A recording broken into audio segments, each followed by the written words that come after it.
We're live, we are live. Good evening and welcome. And people will be delighted to see that the Dream Team is back. The awesome foursome back in tandem. Oh, it's been a long few weeks, I tell you. Our Phil has missed sitting in an enclosed space with the legend. The legend's back. Before we start, Ledge, we've got to start with you first because the room you called in sick last week. Yes or no? Did you call in sick last week? I did. Were you at Odsall on Sunday with your mate Nigel the Sunday before? I wasn't. Are you sure? Because we had scouts looking for you at Odsall, we thought you'd overdone it on the sauce. Not guilty. Are you sure? Not guilty. Were you there yesterday? Not guilty. Were you there yesterday? Not guilty. Fair enough. Fair enough. The reason being, Nigel's not here. He's just come back from America, so I'm not invited unless Nigel's there.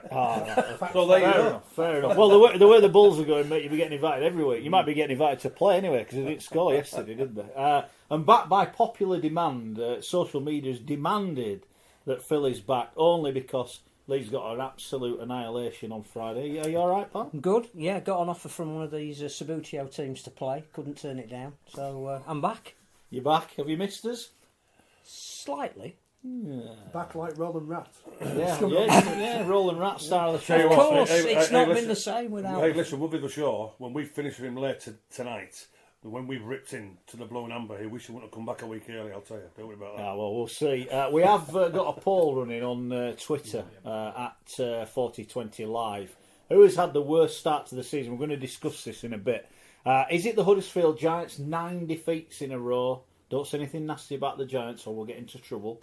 The Giants have lost 9 in a row. Leeds got battered by Wakefield. One thing I want to come on to that in a minute. They've been well beaten. They're struggling. Or Wigan beaten at London. I spoke to Rich yesterday, didn't we? We saw the team. We thought, are they taking liberties there? And they got beat, which is an amazing result for London.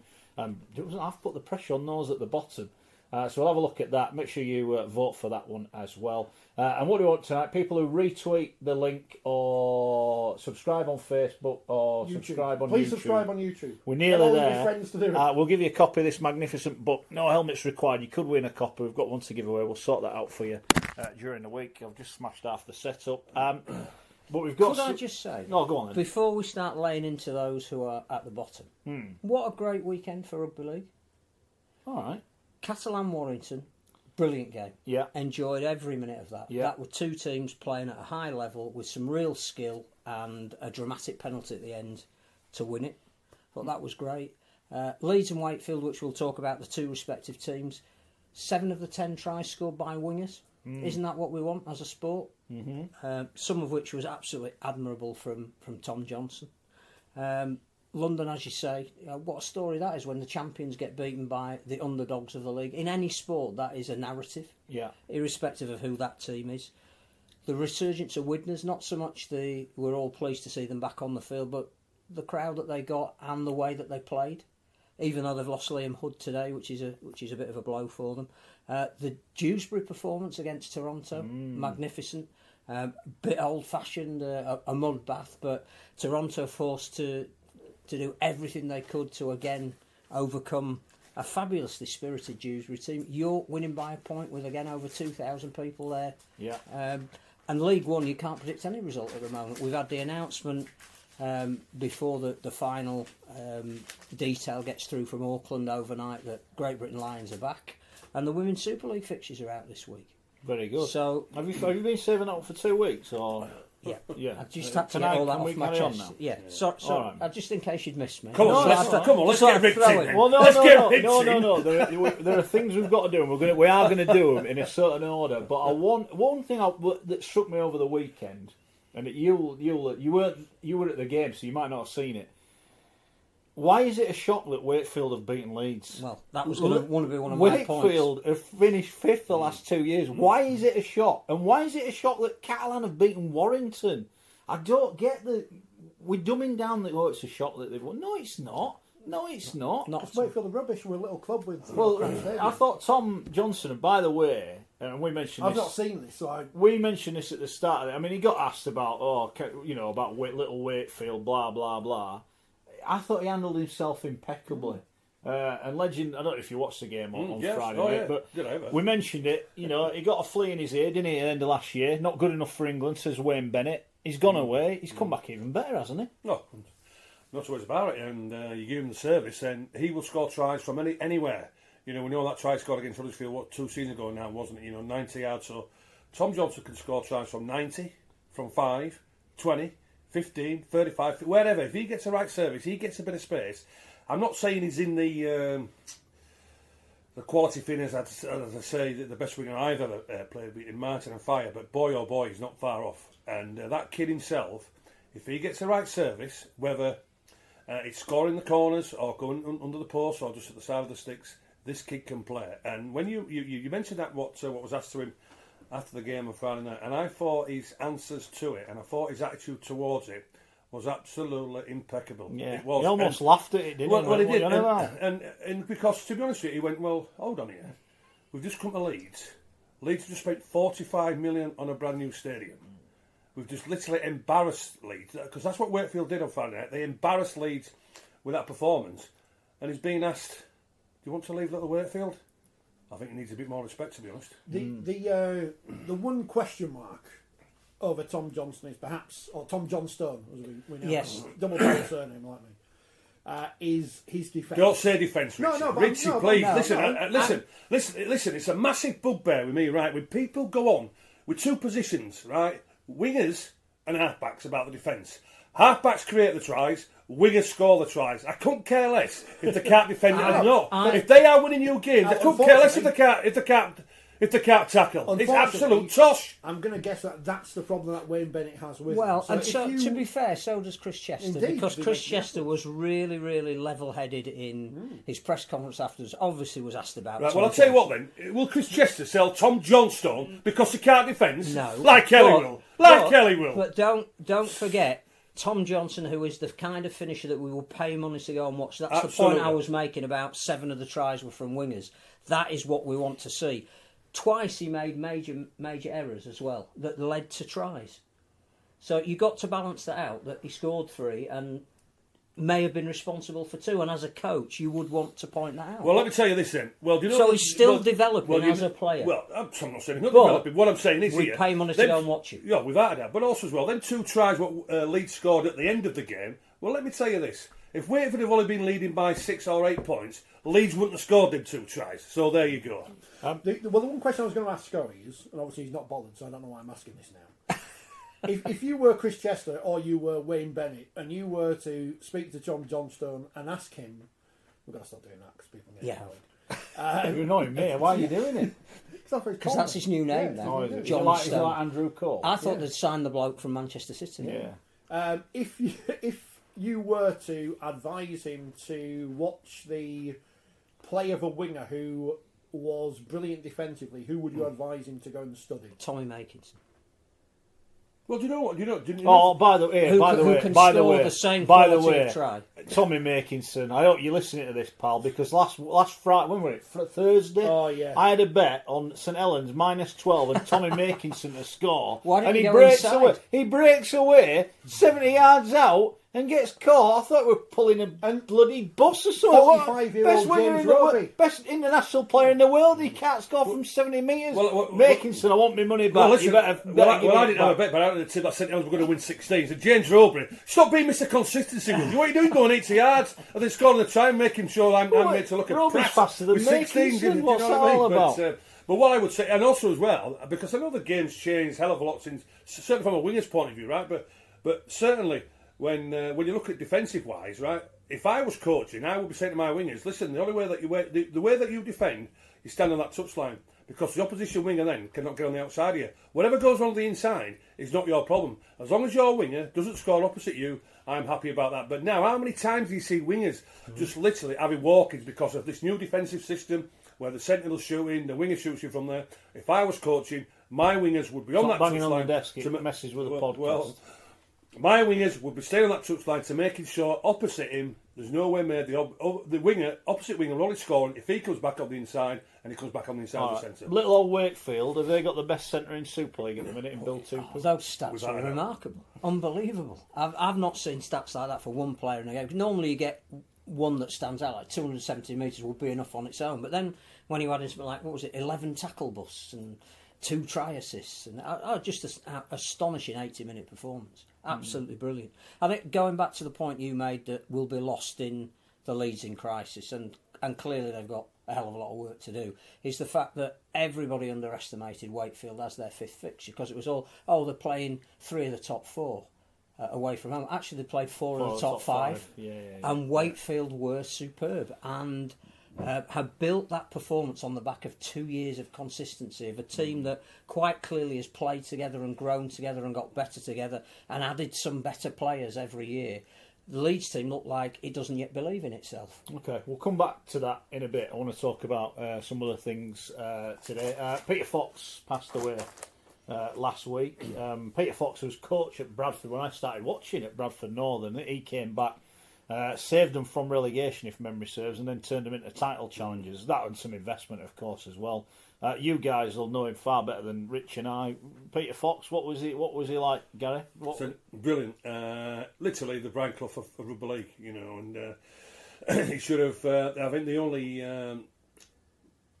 he'd say in his book what's missing was being a Great Britain coach on a tour. He should have took the 79 tour away. Again, it was just the politics of the reason why Fox didn't take the 79 tour away from there. But from a player's point of view, and I think every player who was playing for Peter Fox, you would not just run through a brick wall from him. Once you come through that brick wall, if there was a block wall behind that brick wall, you would do exactly the same, because he loved his players. I wouldn't say he wanted the same for the backs who wanted to reform as an half-back, because I can remember the first training session for Peter. We trained at Featherstone, and it was quite simple. Hey, listen, you pretty boys, you can do what you want, but all I'm concentrating on is before forwards and my half-backs, do what you want. You don't need to come on the field if you don't want, but you know exactly how we're going to be playing, and we want you to do the business when we're playing on Wednesday night. So that's what it was like, But the way that his man management was, and the way that he gave not just the one-on-ones, but don't say that the passing about it, because you should have passing whoever you play for anyway, and certainly from a rep football. But you just wanted to play for the man because he cared about you. He cared about you not just as an individual, but also as a team collectively. And the way that he let you express yourself, and the way that he wanted you to go out there and play with a smile on your face, I can't speak highly enough. He was the Brian Clough of Rugby League. I think the word that sums him up is man management. He did that in his daily life. I think he was a mediator. So he knew how to treat people, how to make people feel important. I think there were probably a couple of things that stand out. He was the greatest coach Yorkshire ever had. So he used to have this Yorkshire-Lancashire fixture. And you look at the two respective teams, and with the greatest respect, all of the great players that played for Wigan. So Lancashire always had on paper the better team. They could not beat the Peter Fox Yorkshire team. Didn't matter whether he got players from Bramley or Batley. They might not have been household names, but he got something out of them because he knew how to make them feel really important. I think the other thing that stands out for me was 1978 Test Series against Australia. That was just before the 82 team came over and reinvented the game, and Australia were starting to look fitter than we were and had all the tactics, and the Jack Gibson era had brought them probably just beyond us in terms of preparation. We lost the first test, and 78, the second test was at Odsal. Peter was the coach, and he picked what was known as the Dad's Army team. Picked everybody who was a certain age but knew how to play the game, and it was an absolute slugfest at Odsal, as you would expect. And Great Britain won it and squared the series, and that was Peter's coaching at his absolute very best. Had a spell at Leeds. You speak to some of the players, particularly the overseas players who came over, nothing but love for him. They reckon they should have got to Wembley in '86 when they lost a replay to Hull KR, but his style of play wasn't quite attuned to what the fans wanted to see. So that 2 years, it didn't really see him at his best, but everywhere he went he made a difference, and whoever played for him will only speak highly of him, and that's the mark of man. A great I think he started the era of modern coaching. I was listening to Brian McDermott yesterday, who obviously made his debut under Peter Fox, and he was saying, when Brian Smith came in with all these modern ideas, Peter Fox had already been doing it. It just wasn't called sexy, or it wasn't done in an Australian accent. Peter knew how to motivate a team as well as anybody who's ever coached in the sport. Good stuff. Amazing family, isn't it, really, when you look at it now? Yeah, I tell you what, I know, unbelievable. and the tribute on Friday night at Headingley, and not just for Peter, but his brother, Neil, going out there as well, and the smile what he had on his face. And I thought, on Friday night, I felt that's what rugby league's all about, isn't it? You know, the respect what we have for the greats of the game. Peter Fox has been one of the greats, but when we are seeing the greatest out there in Neil Fox, and where that he was given the respect from both sets of fans. We all know what he was at Wakefield, but certainly from the Leeds fans as well. I think the Leeds club have to take tremendous credit for for the tribute what they have paid to a tremendous rugby league family. Because let's not forget the great Don Fox as well. Yeah, exactly. That's what I mean. An amazing family. And the other thing about Peter is he knew he was good, and he wasn't afraid to tell you he was good, but he could back it up. The number of teams that went to Bradford Northern in the old days, knowing they were going to get an absolute walloping from a huge set of forwards, he primed some of his teams magnificently. Very good. You're happy with that? Yeah, I mean, obviously you were there on Friday. Yeah. You'll have enjoyed it. Were you cheering in the? Did he behave himself? Did he behave himself? As would be I had to have expected. the Leeds player 2 seats away from me, so I had to behave. Oh, right, okay. Fair dues. Fair dues. And the other news this week, 46 Great Britain caps this show's got. There might be some more coming soon. Legend, the Lions are back. What do you make of it? Brilliant news, isn't it? You know, I found that myself this afternoon, around about 2 o'clock from there. Yeah, couldn't be happier. And then I say it's not before time, isn't it? You know, and I say it's nothing better than putting on the Great Britain jersey. Nothing better than being called a British Lion. I can reassure you from there. So I know it's not going to be the same sort of tours that we want. You know, the tours we went on were 10, 12 weeks, and we went to the outbacks and all this sort of thing. Went into the big buzzword nowadays. Went to different cultures and what have you. So they're not going to be doing that, but an official tour, Papua New Guinea, playing Tonga, 2 Test New Zealand. The Lions are back. Delighted to hear that. And first of all, isn't it about bloody well time that the international calendar got announced? Yeah, you know, the international meeting was set at the Hall of Fame in November. The calendar's on, and it's taken 4 months to announce it. Anyway, it's out there. Absolutely delighted. 2 games, New Zealand, 1 Tonga, 1 Papua New Guinea. Phil, people are going to say, "Oh, it's England in another name." That's irrelevant, isn't it? Now? Absolutely. I mean, Kevin Sinfield, who obviously has been, as the England Performance Department, has been part of getting this arranged, and Wayne Bennett obviously announced as well as the Great Britain coach. He makes the point that in 2007, which was the last time Great Britain played, it was all England. I think there is a slight anomaly in the information that's been put out at the moment. That is it Great Britain and Ireland, or is it Great Britain? Because even the initial press release said Great Britain is back, and I think they've got the logo, which is Great Britain Lions, but the quote from the head of Rugby League Ireland, Barry Code, was "Welcome back to Great Britain and Ireland." So clearly Ireland is a part of it. And I know Brian Carney, when he was selected, was very keen that Ireland bit had to be stressed. It's how you incorporate the other 3 nations. I think it's great that Scotland have been quoted, Wales have been quoted, and Ireland in the press release. There's obviously buy-in from those nations. I think John Keir should be made the assistant coach. There's a Welsh buy-in straight away. I have a feeling that somebody like Lachlan Coote, if he maintains the form of the season, and Wayne Bennett thinks that he needs another fullback, he's obviously played for Scotland. I know that you'll say he's an Aussie, but he's played for Scotland in the World Cup. He's playing in the Super League. I think he's eligible. I think you'd look at maybe Morgan Knowles if he maintains the progress he has. Again, not a position where necessarily we need another back rower, but there's a chance that he could be included in a 24-man party. Regan Grace, we don't need wingers. We've said how good Tom Johnson is, but there's an incentive now for players like that to want to go on a tour at the end of the year. I think one of the fixtures that's going to be announced will be a triple header. That Great Britain will play New Zealand, Australia will play Tonga, and Fiji will play Samoa. Again, with everything that's happening in rugby union at the moment, with the Pacific nations being supposedly frozen out, to now be playing them on a more regular basis, they've got their own Pacific competition. I get that there's something not quite the same if you're not playing Australia, but that is going to come in 2020 when they come over here, and then we've got a World Cup in 2021. The important thing is we're playing International Rugby League. 96 tour, that is the last time the Lions went out, they didn't play Australia. So precedent's set with that. So the fact that they're coming back to PNG or going out to PNG, we'll know that overnight as well.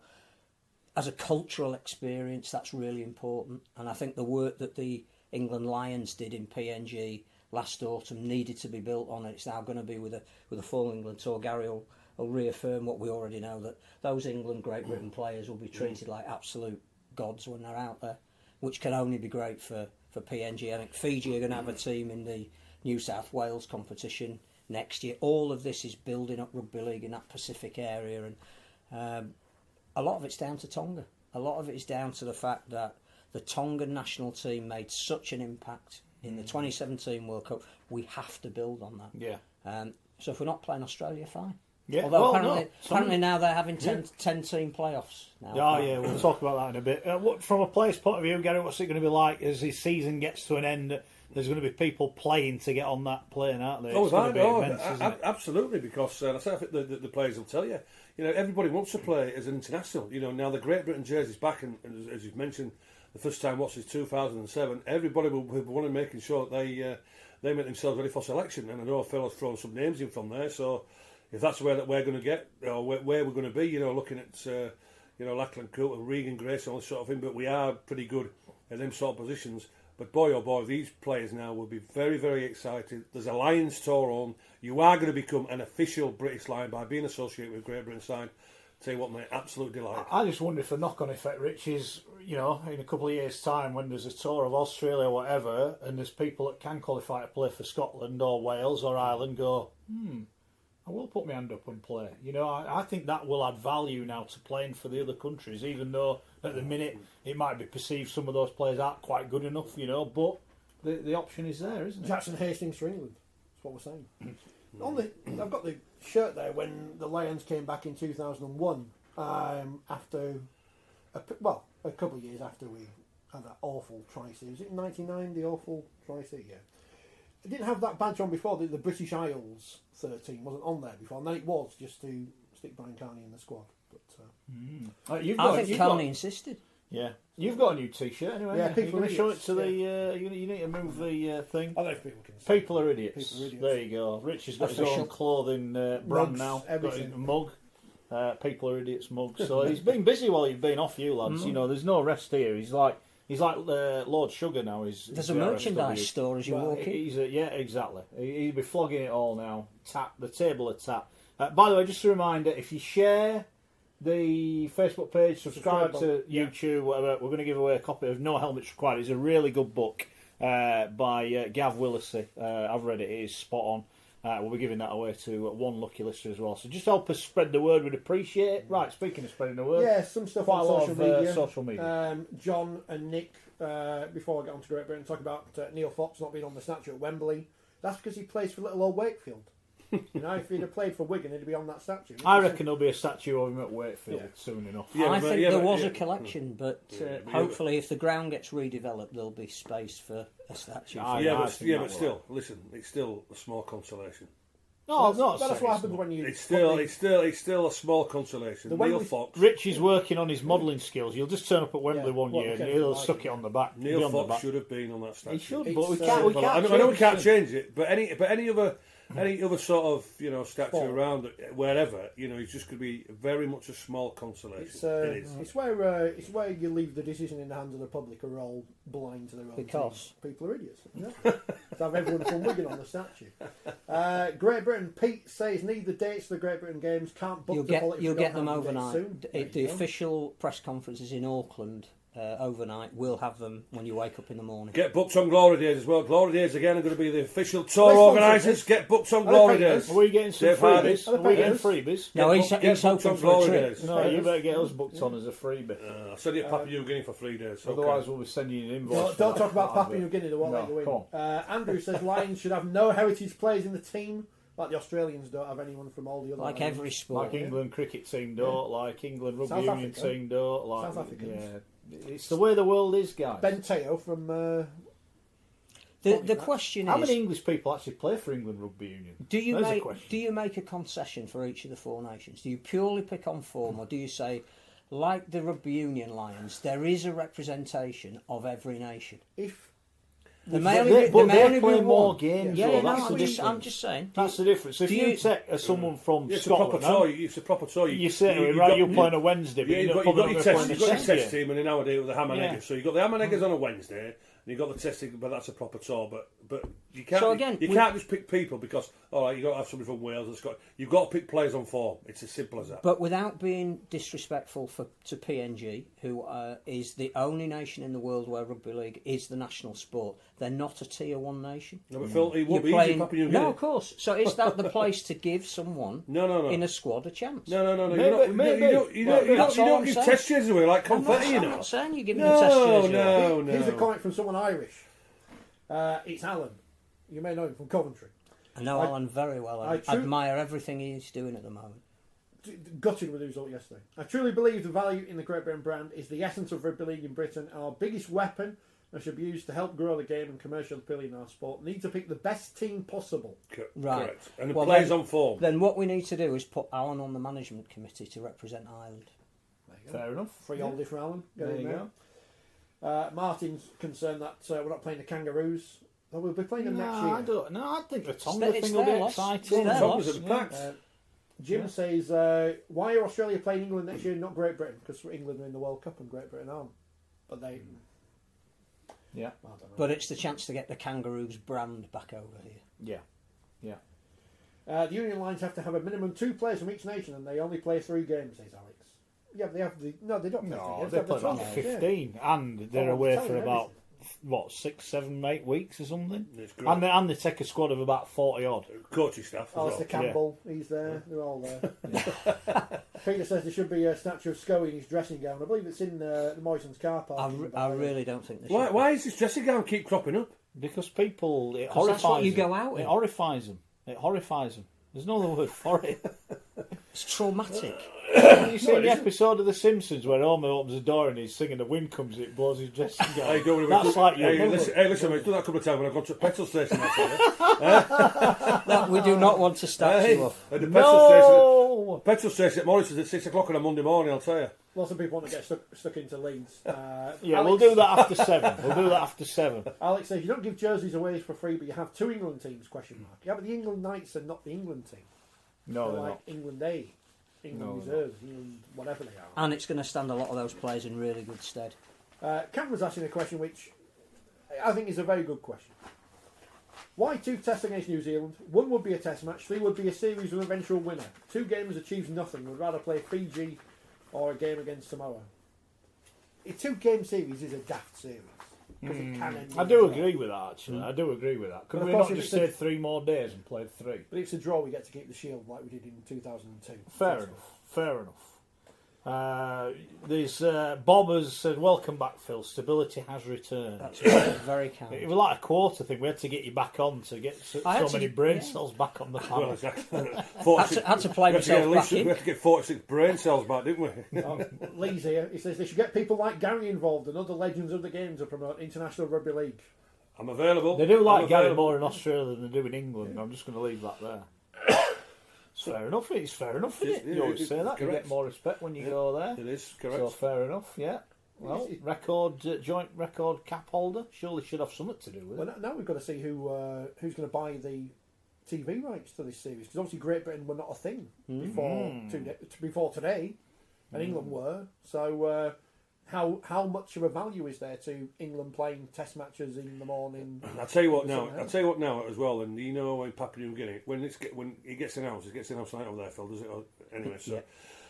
when it gets announced over there, they will be absolutely buzzing in Papua New Guinea. They'll be counting down the minutes, the seconds, the minutes, and the days for when Great Britain come out there because, as Phil's mentioned, and I'm sure everybody knows that the national sport there, but they will be counting down the seconds now for when Great Britain arrive there because they just love the Rugby League, and certainly when teams come touring there, and I say the lads who haven't been there who'll get selected for the Great Britain side, they will have an absolute ball. They will have certainly a time of their lives from a different point of view where the culture is, and I say they will be treated like kings. And the PNG people, I'll tell you now, they will be counting down the seconds for the lads to get there. Very good. A couple of other things I want to talk about. It's been a busy old week. That's so right, that's yeah. why I had to drag you back in. Eddie, he's quit. He's gone. He's going. Eddie Hemmings, who... Well, listen, Matt, hold on as well, because I'm hearing different names around. And not because I know you as a mate, and not because I know you, from a professional point of view, but surely your name's got to be in the hat, hasn't it, taking over? That's bunkum, right? We're not even talking about that. I don't want to... I appreciate your comment. I do, actually. Hold on. I'm telling this as it is. I don't want. Yeah, I'm telling this as it is. As a Rugby League commentator. Thank you, but as we a move Rugby on. League commentator. We move on. No, we move on. It's not. We're not. This show ain't about us. We're about the game. I think Eddie's done a great job. Rich retweeted the White to Westmore, and I've said this before on this show. As a Bradford fan, it broke my heart. Listen, but I listened to it now, and as a Leeds fan, it was great. The hair on your neck, not on my head, because I ain't got as a Leeds fan, the hair on your neck. That's fine, no problem. No problem. Don't worry. I've got Friday night on the feet. Don't worry about that. That's going on the podcast. The commentary from Friday. Look, he has done a great job at the game. That is how they think it's all over moment. Yeah.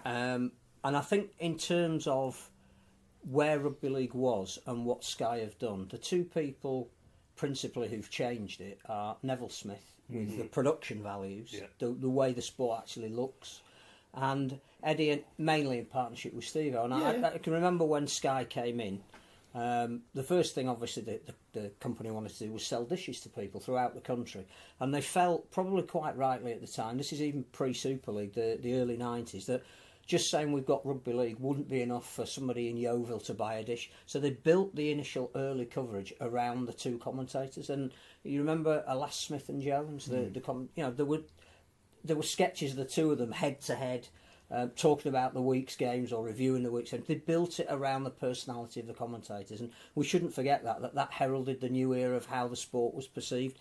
And yes, absolutely, we quite rightly make mention of the fact that too many of the stats relate solely to the Super League era, but it did change the face of the sport.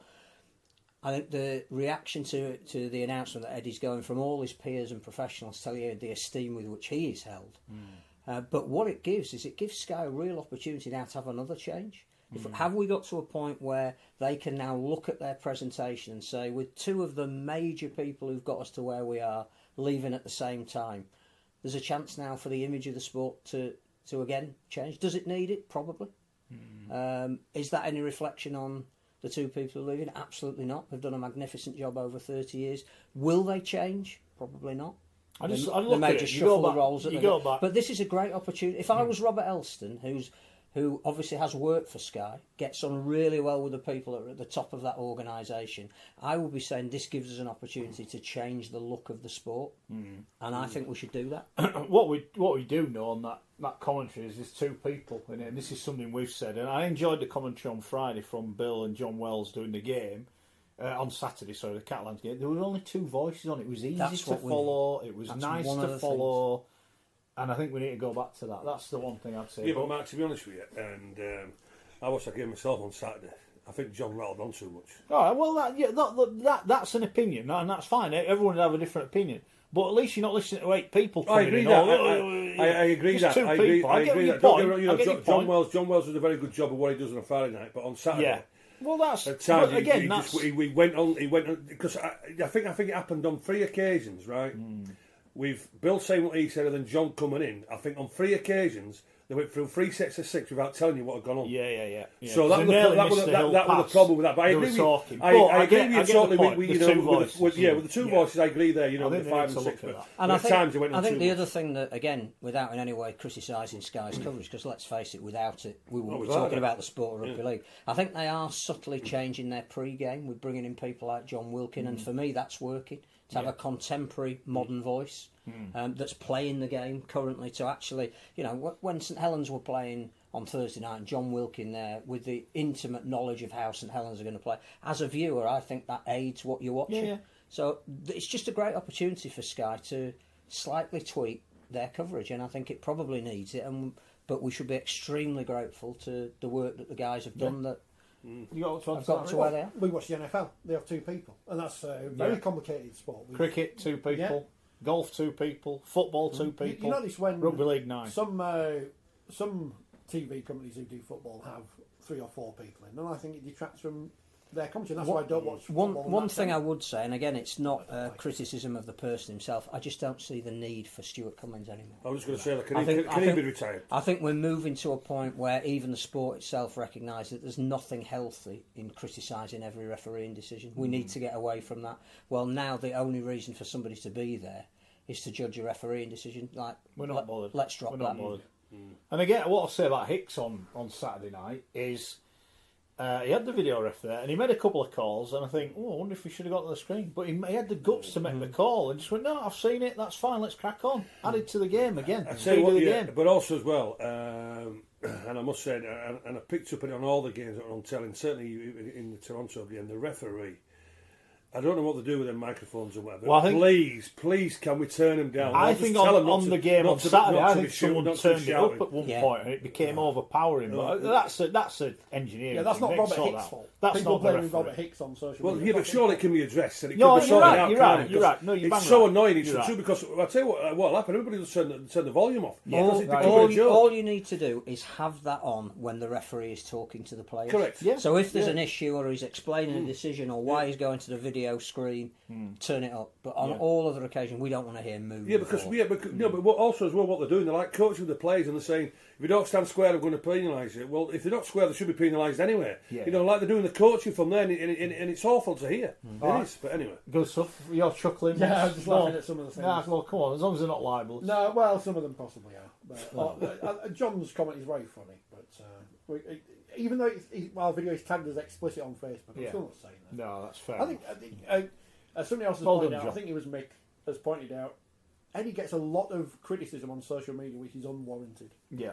He's, If you let Eddie commentate on the game rather than have to introduce all 8 of his guests, it would be a lot easier. Absolutely. It would be so much easier, and I think that's a big issue. I've had a go.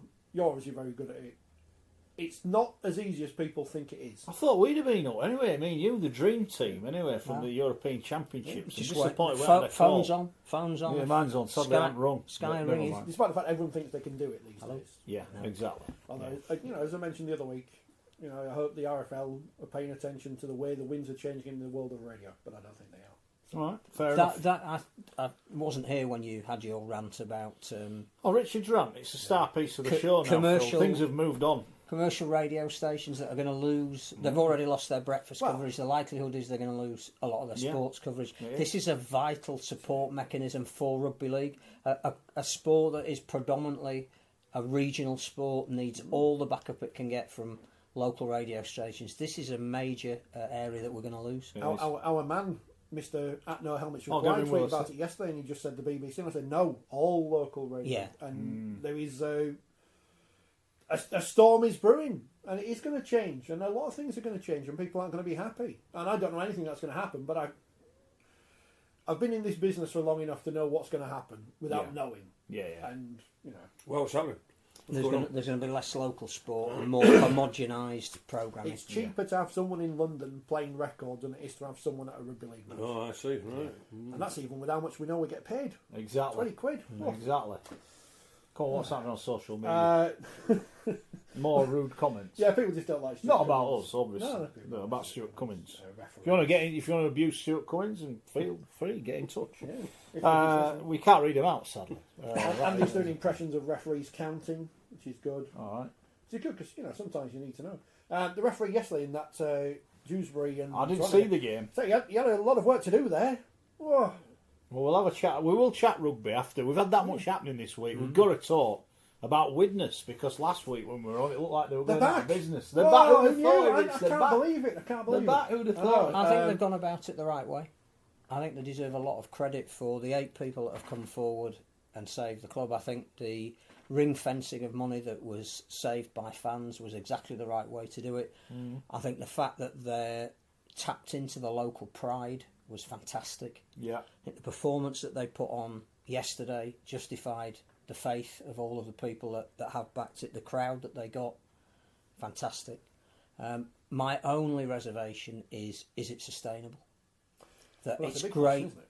Yeah, but I mean, I think it's fantastic that we're lauding the fact that they will be seeing out this season.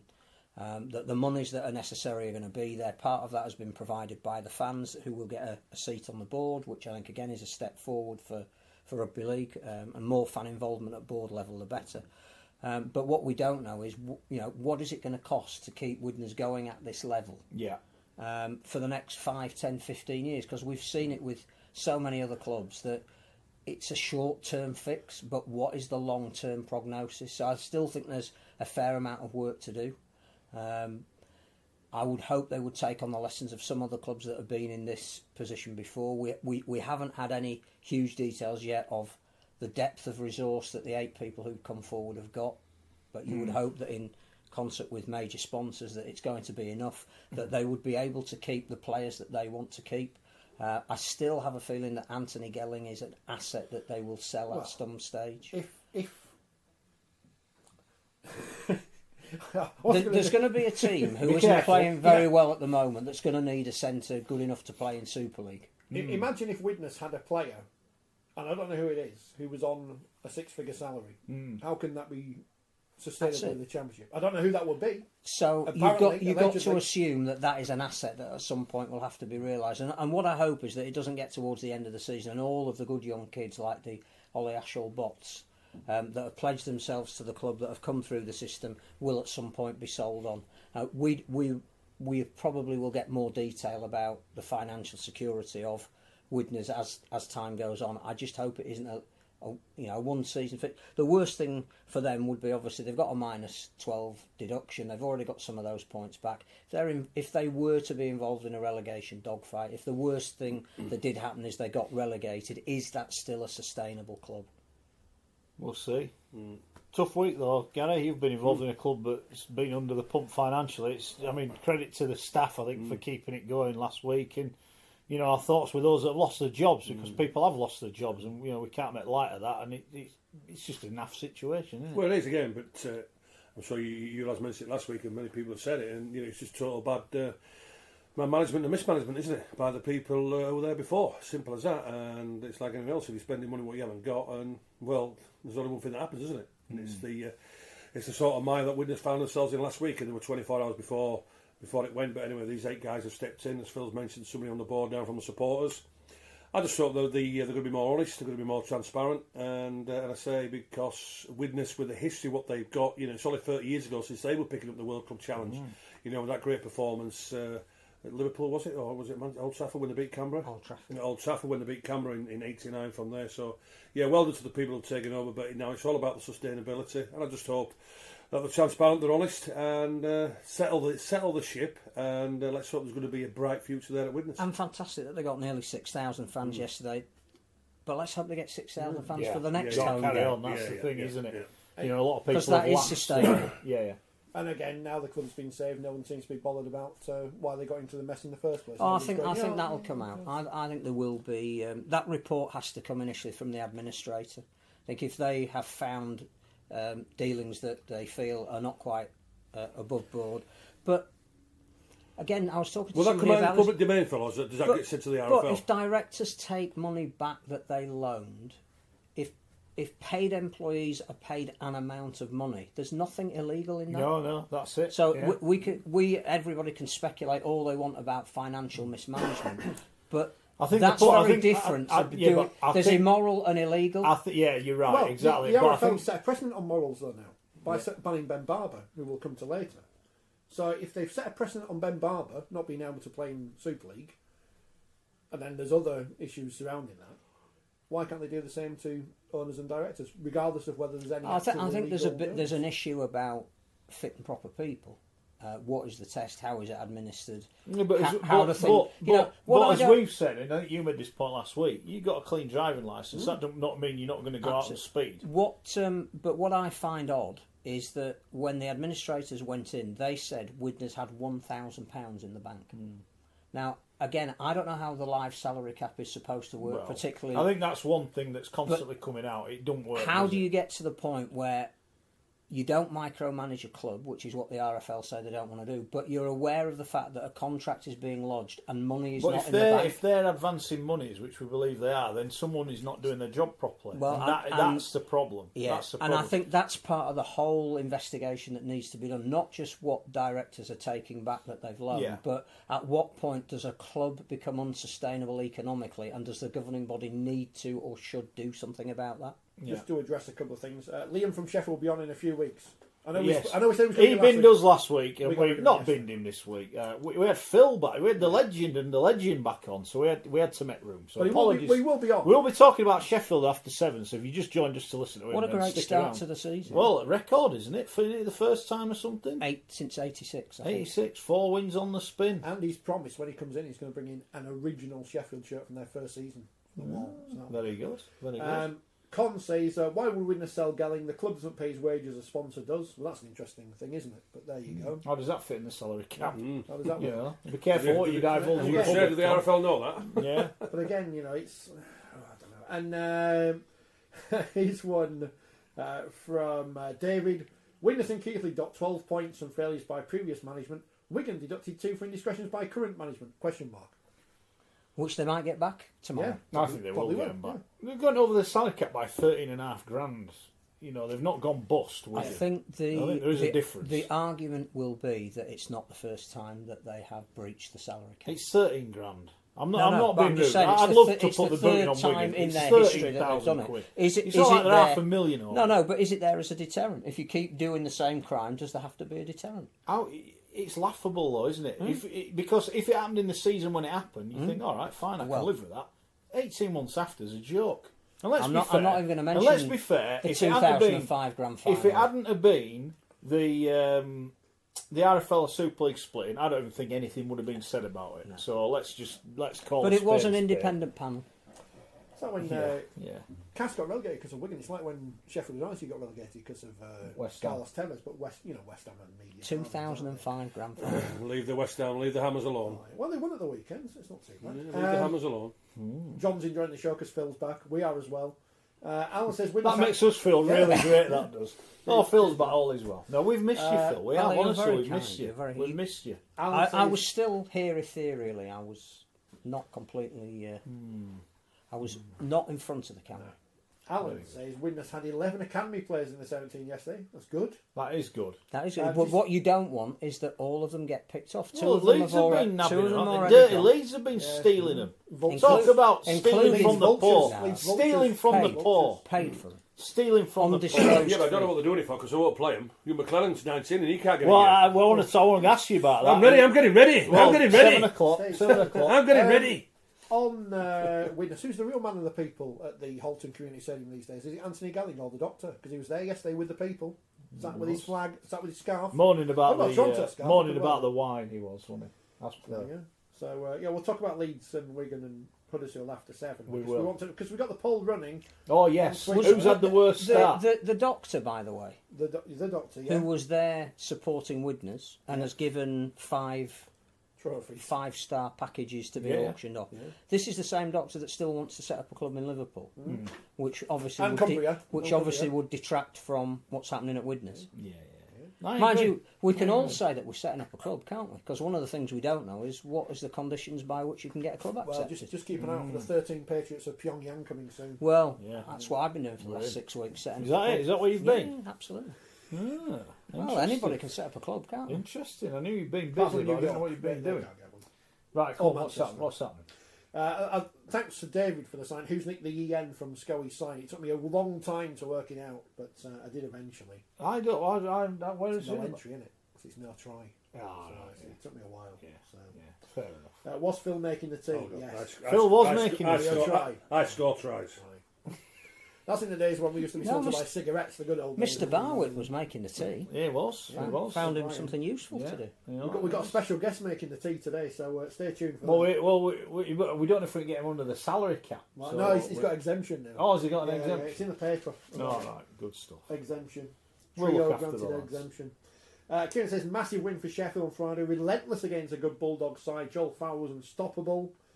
They're flying. I enjoyed watching them on the Our League the other week. They played well against Bradford.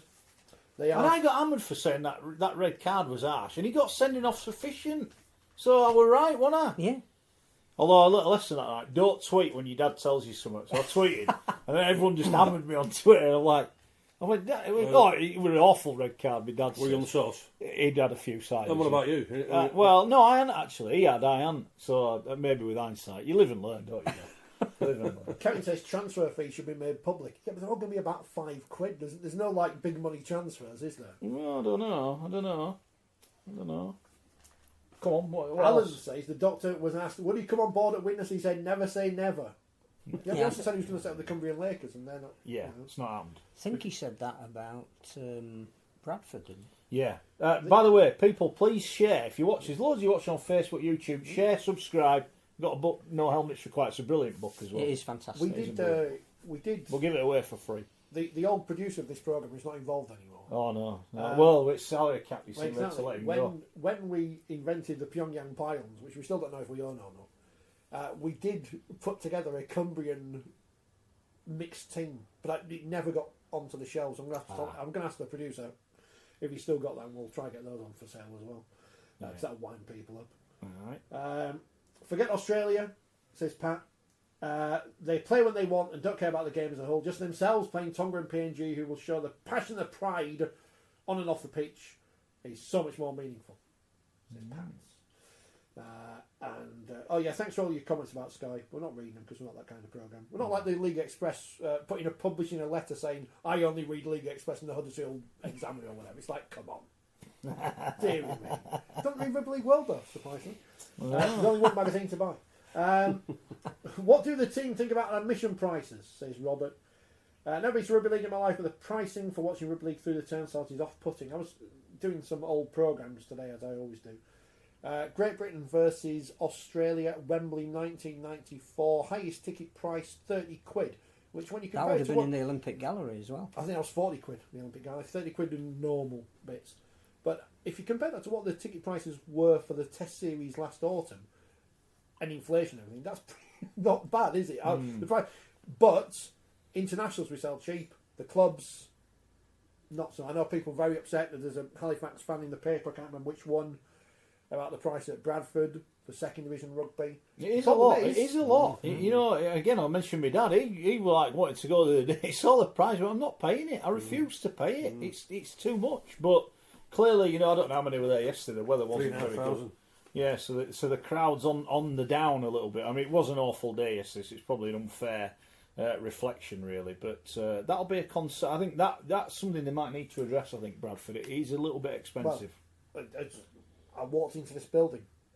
Mr. Schofield was looking at the figures across the world of Rugby League this weekend, and they don't make very pretty reading. Throughout all the Super League and the Championship in the League One, I think it all comes to around about 60,000 fans throughout all the league programmes. I think Leeds have got a very good excuse by saying Leeds United were playing across the city and they're quite good. Yeah. Which was a bit of a shocking piece of scheduling by the TV people, but they pay the tune, as we said before. Well, but I think it's going to happen again, isn't it, in a few weeks? Speaking of paying the tune, can we get the band moved at Headingley? Well, you have to have a word with the Leeds players. When they do the survey at the end of the season, all Leeds. Hold on, they're the only entertainment we're getting at the moment. Is the band. You got to see the world. Yeah, come on, hey, listen, just you're a Wakefield fan. Can't we just put them on the field? Just because you're quiet them down. I tell you what, we want to put the band in the centres, or a stand-off who can defend. We want to put them in the centre. We want to put them on the wing, put them at full-back, and I tell you what, we want to put a bit of grunt in him and all for the forwards. So we want the band playing. Something else that's out of tune. That's all. Can we get them moved? It's in transition. The band's in transition, Phil, is it? Yeah. If I hear that word again about this Leeds they're waiting for the if I hear that word again, lads, Brian hasn't been with the tees. 7 minutes. Wait your turn. When Gary Hetherington sends out his forms at the end of the season saying, please come again next year, what do you want to change about the matchday experience? All of you, right, all you Leeds fans out there, put get rid of the band, please. No trumpets, because it gave me a headache. And I think the people watching on telly, it annoyed them as well. So apologies if you're a musician, but they're not really musicians, are they? Just annoying people with. Yeah, well, Kev says ban all bands. Yeah, ban them all. Ban them Toby all. said the band's been in transition for 30 years, and Steve said the band went home after 10 minutes. They didn't. No, that was the team. No, unfortunately, they didn't. Ooh, you. But I have to say, the South before Stand, he gets it. the new South Stand, because obviously when the South Stand got knocked down, it was a very sad moment because we thought, well, nothing's going to replace it, it's going to leave it there with gravel. But no, they rebuilt it. Yeah. And it's bigger and it's better and it's really good. You enjoyed it, Yeah, didn't the press release are great. I mean, I broke the stadium. I have to I'd apologise to Leanne. Hold on. Yes. Because hold on. No. Right, all right. So he's broken the stadium at Leeds, right? Yeah. He's only been once. Yeah. He went to Cass I brought last that seat season. at Cass, yeah. Brought the seat at Cass. yeah. Now, I'm not being rude. There's a common theme here. He don't like Cass. He's damaged their stadium. He don't like Leeds. He's damaged their stadium. So where are you not going Well, next I'm off to week? Wakefield on Sunday, but you can't really damage it Oh, anymore, can you? Well, you might cause some We've improvement. got a new table. We've got a new table in the press. Yes, you are. Hey, you see, and some electric points. And some electric So don't points, knock I know. it. It's improved. New table. Is it better than last year? Yes or no? Yeah. But it's improved then, hasn't it? Yeah. What was I Now, saying? granted, we're starting off at 0. We've got to 1, but hey, it's better than starting being off at at 0. ground The zero, South to be Stand's fair. really good, and I thought it was a really good idea that they've got our friend Matt Horton and Danica Prim from the Rhinos women's team there at half time and after the match, analysing the match for the fans. I mean, they had a bloody hard job on Friday, didn't they? How do you Tough sell, I did turn to Matt. How long did that take? 5 minutes, 5 seconds, How are sorry. you going to spin this one then? I'll just say we got. How long did that analysing take? Quid off the beer after the match. How long did that analysing take? Well, Well, 5 they seconds. talked about the team being in transition. Took a while. talked about Tom Phil, Johnson saying he should don't, come you, to work. don't mention that, I'm telling you. Don't be telling me they're in transition. You know, that was a positive. The South Stand is good, and when the North Stand's finished, the one concern is they've moved the good men and women of the press from outside the North Stand, which is full of all the posh people in Leeds, to the South Stand, which is full of the proletariat. So you get people going all the time, and they did get it right once in the game. They did call a forward pass right once. South Stand are learning. Have you finished? Yeah, and they've got those cups with legends on. And one of the people who helps us on this programme said she was going to bring in one of the cups and hasn't. Because we're going to stick Scully's head on it. Because he's not on one of them. Oh, he's going on one. No, Jamie Peacock is, but he's not. What's that? So we thought that was hilarious. Image rights. What's that, Image, Rich? man. You get these cups, you pay £1 and you can either take them back or keep them as a souvenir and Oh, go yeah. visit. And they've got like Rob Burrow on and Danny Maguire and not you. Not you. Not So you. we're going to get one and stick your head on it. Callum McClellan, but not you. On the subject of the cost of attending rugby league games, says Nima. I think I've got your name wrong. I apologise. Salford, a pint of lager costs more than it does at Ealing Trailfinders. Something wrong there. Is it Niemi or is it Neve? I think it might be Neve. I think you might be right. Yeah. So there you go. It's cheaper to have a pint in London, London, the big smoke, than it is in Salford. That's the hipsters. There you go. By the way, 2,500 yesterday from Hull at Huddersfield. Who'd have thought it's Sunday Rugby League and fans go? They took a load to Wigan last week. They took a load to Huddersfield this week. Who'd have thought it? Sunday Rugby League. What, 3 o'clock kick-off? Yeah. Who wants it? Who wants it? Everybody. Yeah, exactly. Everybody wants it. Exactly. Welcome to Things We've Got Wrong So Far. Go And here's on. Terry. Yeah. Pre-season, some pundits, including some on Forty20, were questioning Castleford's lack of recruitment.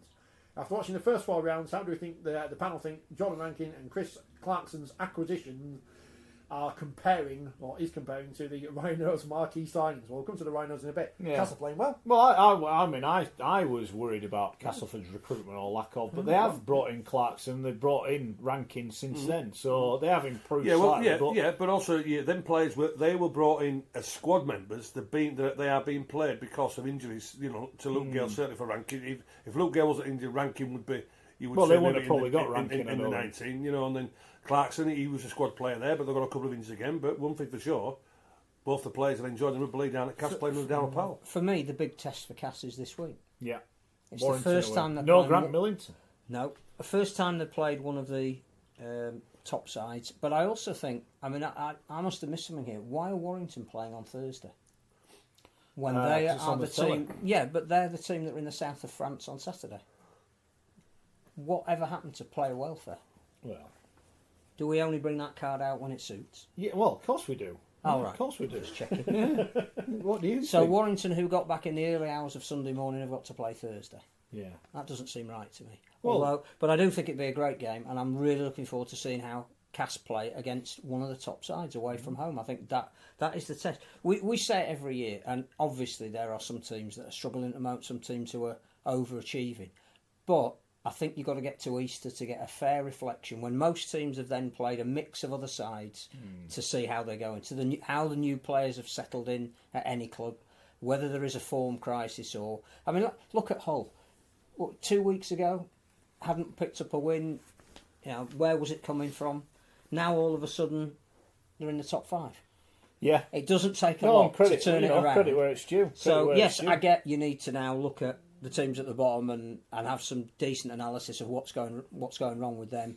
You need to pay credit to those that are playing well, but I still think it's too early in the season. We didn't get your thoughts last week on Gareth Ellis coming out of retirement. We thought it was a masterstroke. What did you make of it, Gary? Well, when I first heard of it, I thought it was laughable. Did you? I thought it was laughable, to be honest with you. But then, yeah, that's when I first heard it. But then the more you thought about it, you thought, well, first of all, He retired a year too early. If he had been offered that job, he would never have quit last year. Without a doubt, but also as well, when I saw the League Express the week before when he played in the reserves, I phoned me mucker up Crooks. I said, "Hey, what's all this about Gareth Ellis coming back? We what Pearson said last year about they're going to sack players and he's going to be bringing in big signings, he's going to be bringing in names, and also too Gareth Ellis is playing reserves and he's on about maybe making himself available." But I think what Gareth realised is that.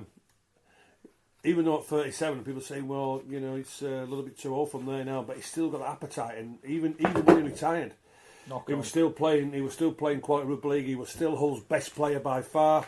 And I think he's proved that they've missed a worry, haven't they? And the hunger's back. He's missed it. What will he have done though? Going in the dressing room, that's guaranteed a 5% more. But minimum the proof of the pudding is they've won the the last 2 games. Yeah, I agree. You see, even because he's supposed to be the football manager, Gareth Ellis is not a suit man. Gareth Ellis is not a shirt tie man.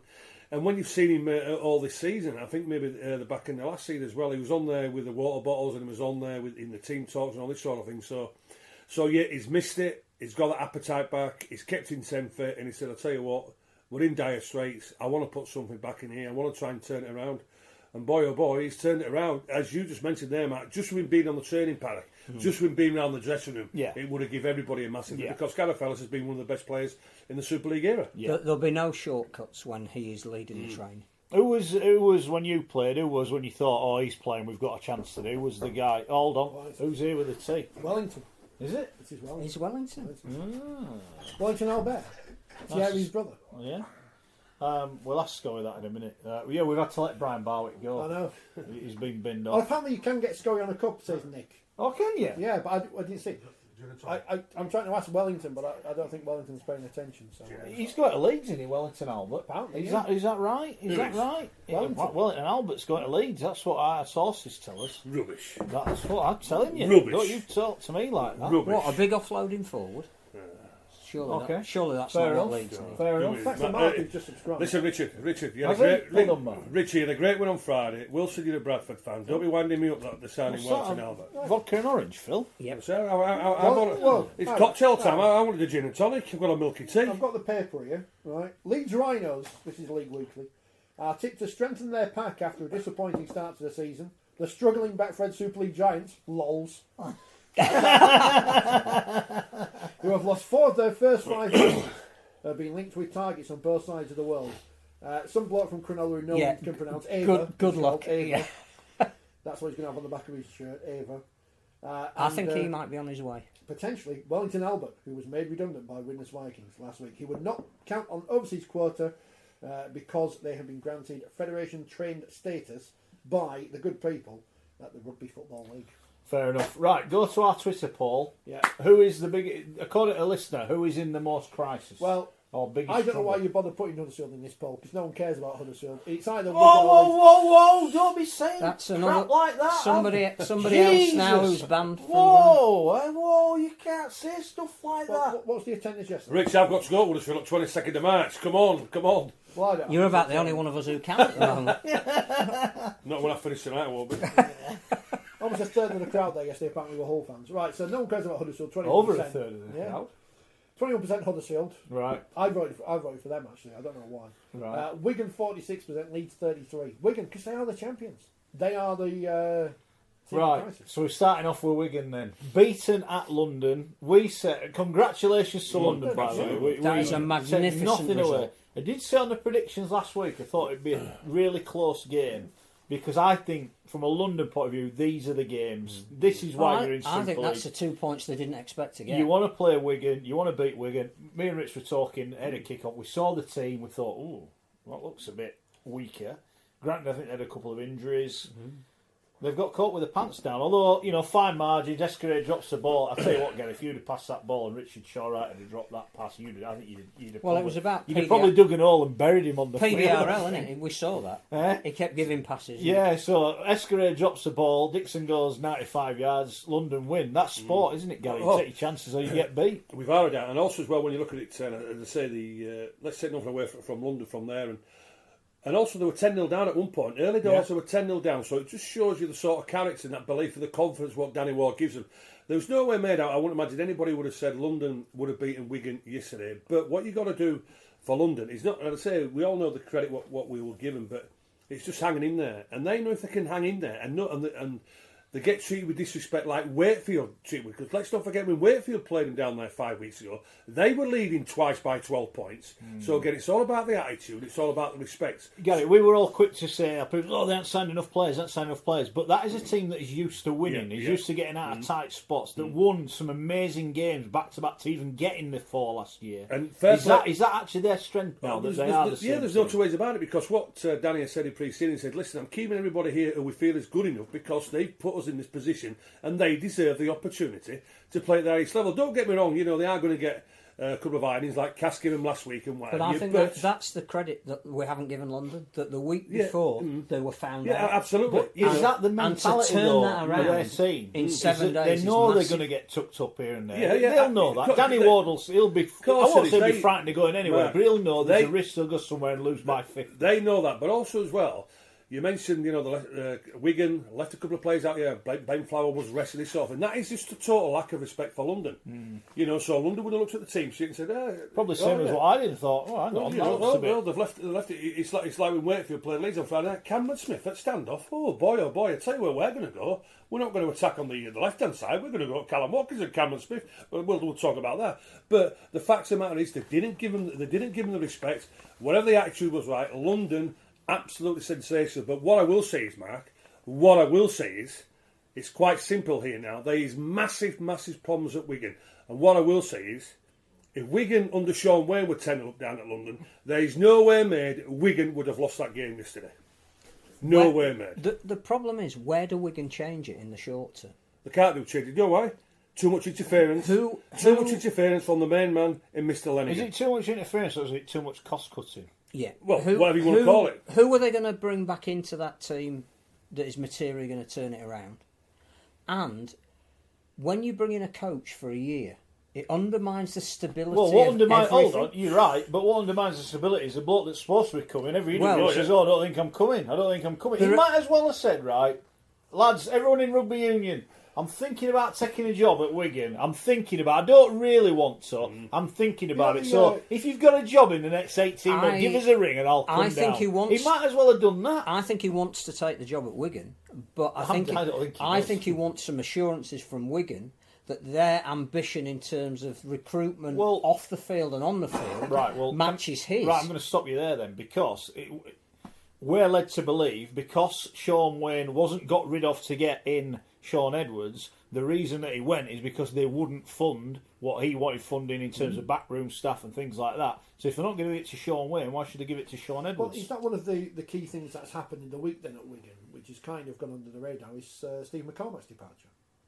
Don't know. A key member of the backroom staff there for donkey's years. I don't know. I'm just looking at it. I think there's other issues. I just think there are two things that they need to do very quickly. One is to publicly come out and say what the future is of George Williams, and if he's going, fine. Well, they're selling. Well, all right, Phil, they're a selling club. Just make what do you public. think they're going to do with it? They sell all the best players. What are they going to do with it? It'll be partly to do with whether an NRL team is prepared to pay a transfer fee for George Williams, and if they are, and if he is going to go, and if those negotiations are happening, Wigan need to be upfront about that, because one thing it's doing clearly is it seems to be unsettling George Williams. Yeah, but the other thing is PR-wise, Phil. They said, "Oh, John Bateman, he's coming back. Don't worry." John Bateman got asked, and I ain't signed him. I'm not. The other thing is they need to. I might do one day, but I've no agreement to come back. But the Sean Edwards things need sorting out one way or the other. If have they dropped a boo-boo letting Sean Wayne go? In your opinion, the problem they've got is an economic one. that even though they've been incredibly successful in the Sean Wayne era, probably couldn't have been more successful. Someone texted me the other day and said the crowd have gone down by over 4,000. You've got to do something. My issue is that Wigan are not signing the kind of players that the Wigan public demand that they sign. Right. So I look at Warrington and you go, oh, Blake Austin wasn't enough. We've already recruited Gareth Well, here's Wood. a question then. We've got Luther Burrell. And given who we know listens to this show, this is not going to go down well.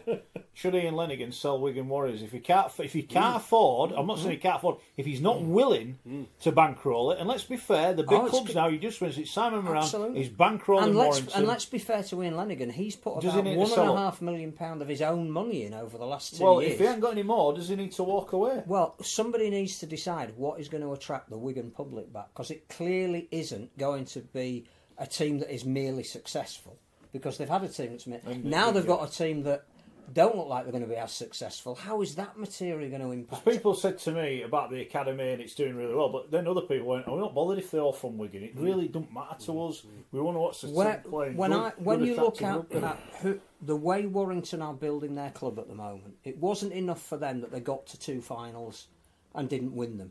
They went out and bought the guy who I think we all said at the start of the season is the biggest signing, Blake Austin. That, again, is followed up by, we're not waiting till Gareth Wood comes on the market. We've got him. If it's next year, that's fine. We'll wait for him. Luther Burrell will be there in June or July. Now, I don't know whether Luther Burrell's going to be a success or not, but you talk to people like Jermaine McGilvery, who grew up with him when he was playing rugby league as a kid, and he's saying, Huddersfield should have got him. He's going to be although he's 30 odd, he's going to be but he's going to get bums on seats. People are going to want to be intrigued about a current England rugby union. He's not quite in the international squad at the moment, but he was a year ago. But a player who's deemed to be good enough to be international quality and being coming over and playing rugby league. That to me is a club that's going places, that's investing, whose crowd is going up.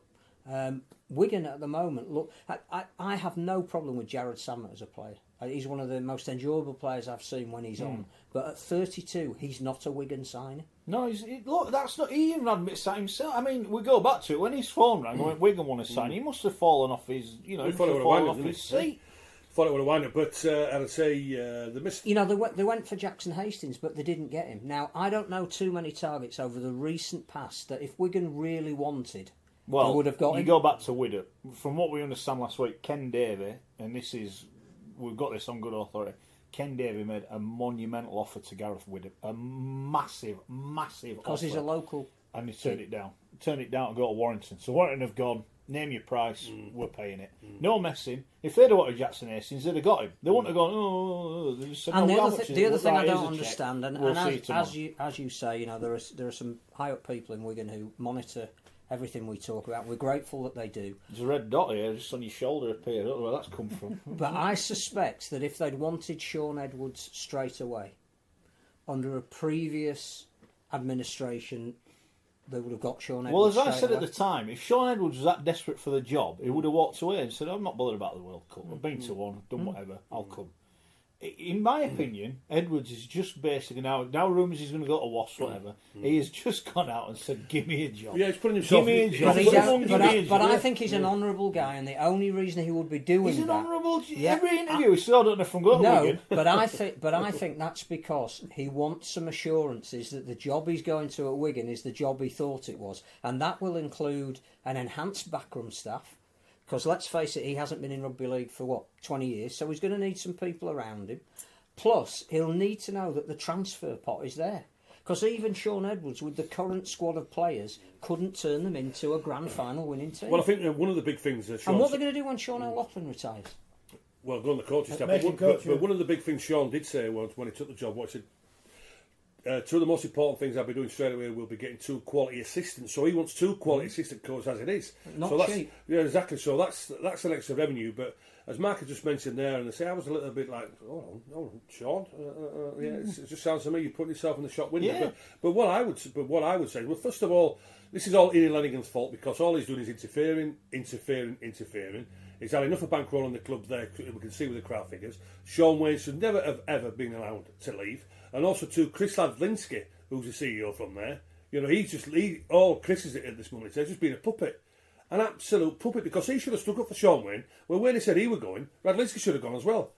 Right. He should have gone. He should have gone as well out of loyalty to Sean Wayne, because it's Sean Wayne over the last 5 years has created that club as what it is. All right, the style of play were questioned. They say we've all questioned that, but last year he changed that from there, and we all know the results what he's got. It's as simple as that. But also too, the quality is not there. The interference what Lenigan is doing, and also as well from George Williams' point of view, I agree with you, feel it needs sorting out from there. But what I will advise George is quite simple. Listen, mate, leave Vienna alone, because you will get absolutely crucified out there. You're not good enough to play in that competition at that level week in and week out. It's not good enough. Wow. Okay. Fair enough. Steve says Wigan would have been better off signing Brough. A lot of teams would have been better off Well, signing Brough. I want to ask that question about Leeds recruitment, and I think if you do, as we say this all the time, you do a league table based on recruitment. Huddersfield are at the bottom. We've spent the last 2 years questioning their I recruitment. think it numbers as well at Huddersfield. Yeah. You know, we had a debate about Huddersfield, was it 2 or 3 years Yeah. ago? Yeah, they where had a clear out, 7 didn't they? players They were cleared allowed out, to yeah. leave, and they signed. 2, I think. So they've not filled that gap. No. No matter who they signed, they haven't got enough numbers. So Wigan, their recruitment's been poor. They're down at the bottom. Leeds, all right, they've gone out and spent money, but that doesn't mean... Is it the money that they've spent well? Well, come on, I want to finish off on Wigan, because people were tweeting, oh, you've gone too early, blah, blah, blah. If they... I think they will get the 2 points back, right? So it could all change. The 2 points out up the ladder, but... The facts are, right, they are, as it stands, 8 points behind the leaders already. Do they have to win on Friday night? Because Having they will said, win. having Play said Huddersfield. earlier in the season, earlier in the programme, that you've got to get to Easter to really assess teams. If Wigan were to lose at home to Huddersfield on Friday night, are they in serious trouble? The problem is, though, if you get too far behind and you're chasing, then you can't be resting players at the end of it. So when, as we've seen before, you know, the teams in the top 4, top 5 that will be this year, will be saying, well, we won't play them this week, so we're in the 5, so we're all right. If you're knocking on the door trying to get a home tie, you can't be leaving players out. They've got to start winning. And people go, you've written them off too early. What were you saying this time last year? And they won it. They went on a magnificent run of form last year, which at this moment, But they had, I don't think they've got that they had in them. Sam Tompkins, who was playing out of his Well, skin. they've lost the They best had 2 John players. Bateman, They've lost the who best was 2 arguably players. man of steel, even though he didn't get it. They had Ryan Sutton, an unsung hero, the kind that every team needs. Yes, they brought in Zach Hardacre, but that's with him not having played for 16 months. That was always going to be a risk, him getting back up to full speed. They haven't replaced the core of the people that got them the success last year. Cameron's mentioned Hardacre. Wigan also signed Hardacre and Greenwood. Why is this being ignored at top signings? We're not saying they're not, but they haven't replaced the players they've lost. Yeah. You already had a fullback who's very good. And Greenwood signed last season. He was part of your grand final winning team. And so one- you can't one say of- you've signed him again. You signed him last One year. of the issues with signing Hardacre has been that Escaré has become a lost soul. And there were periods last year where Wigan fans were telling us that Escaré was their best player. Interesting. Very interesting. Paul is a London fan. Was at the game. Great atmosphere. Great win for us. My 6-year-old girl is now a lifelong fan. Brilliant. That's what we want. Brilliant. Well, that's good. Enjoy the season. Enjoy the ride. There'll be a few bumps in the road. It won't all be as great St Helens on Friday. That'll be one as of the them. weekend. But, you know, you never know. Doesn't do you? matter, yeah. You never know. 2,500 there as well, which again is a Sunday afternoon rugby league. Who would have thought? But a good crowd. I just think they've won 2 of their 5 now, and 2 at home as well, which is always good if you win your home games. But just keeping their heads above water, yeah, not absolutely. drowning. It's not like they're sat at the bottom and going, oh yeah, they're getting relegated. Well, They do you know may what? well get relegated. Well, we don't know. London are beating Wakefield and London now, so that'll tell everybody. Wakefield and Everybody- Wigan, yeah. Yeah, it's, Wakefield and Wigan have gone down there and got beaten, so that just tells everybody. Everybody going down to the Trailblazers, whatever they call it. Everybody going down there, they've got to go with the right attitude, because if they don't, they're going to get turned over. Don't matter who you are. You're going to get turned My over. only worry for London, again, is the same as it is for Salford and Huddersfield, is the squad is thin. And over the course of a very long season, if they got half a dozen injuries, I wonder though, and I It's gonna be questioned it tough. the other way. Oh, they haven't spent as much money. They've got a lot of cap space, and we know David Hughes has got money. They've got the TV money. They have. If they need to, they can They go could out sign and say, Anthony "Well, I'll tell you Gelly. what, we'll go buy him. We'll sign him. We'll have him." Stay in So the there league. is a little bit of wiggle room for them, and I would be interested to think if they're in with a chance. I think David Hughes will They may do invest. that. I agree. Yeah, I think Well, he'll why say, not? well, if we've got a chance, well, let's because go. if he stays up, he's got another 2 Hey, million Mark, coming next year. Mark, one thing for sure here, when you look at it, London, for the rest of the season, you would say they can win 4 more games, right? So that's 6 games. Can you see Huddersfield winning 6 games for the rest of the season?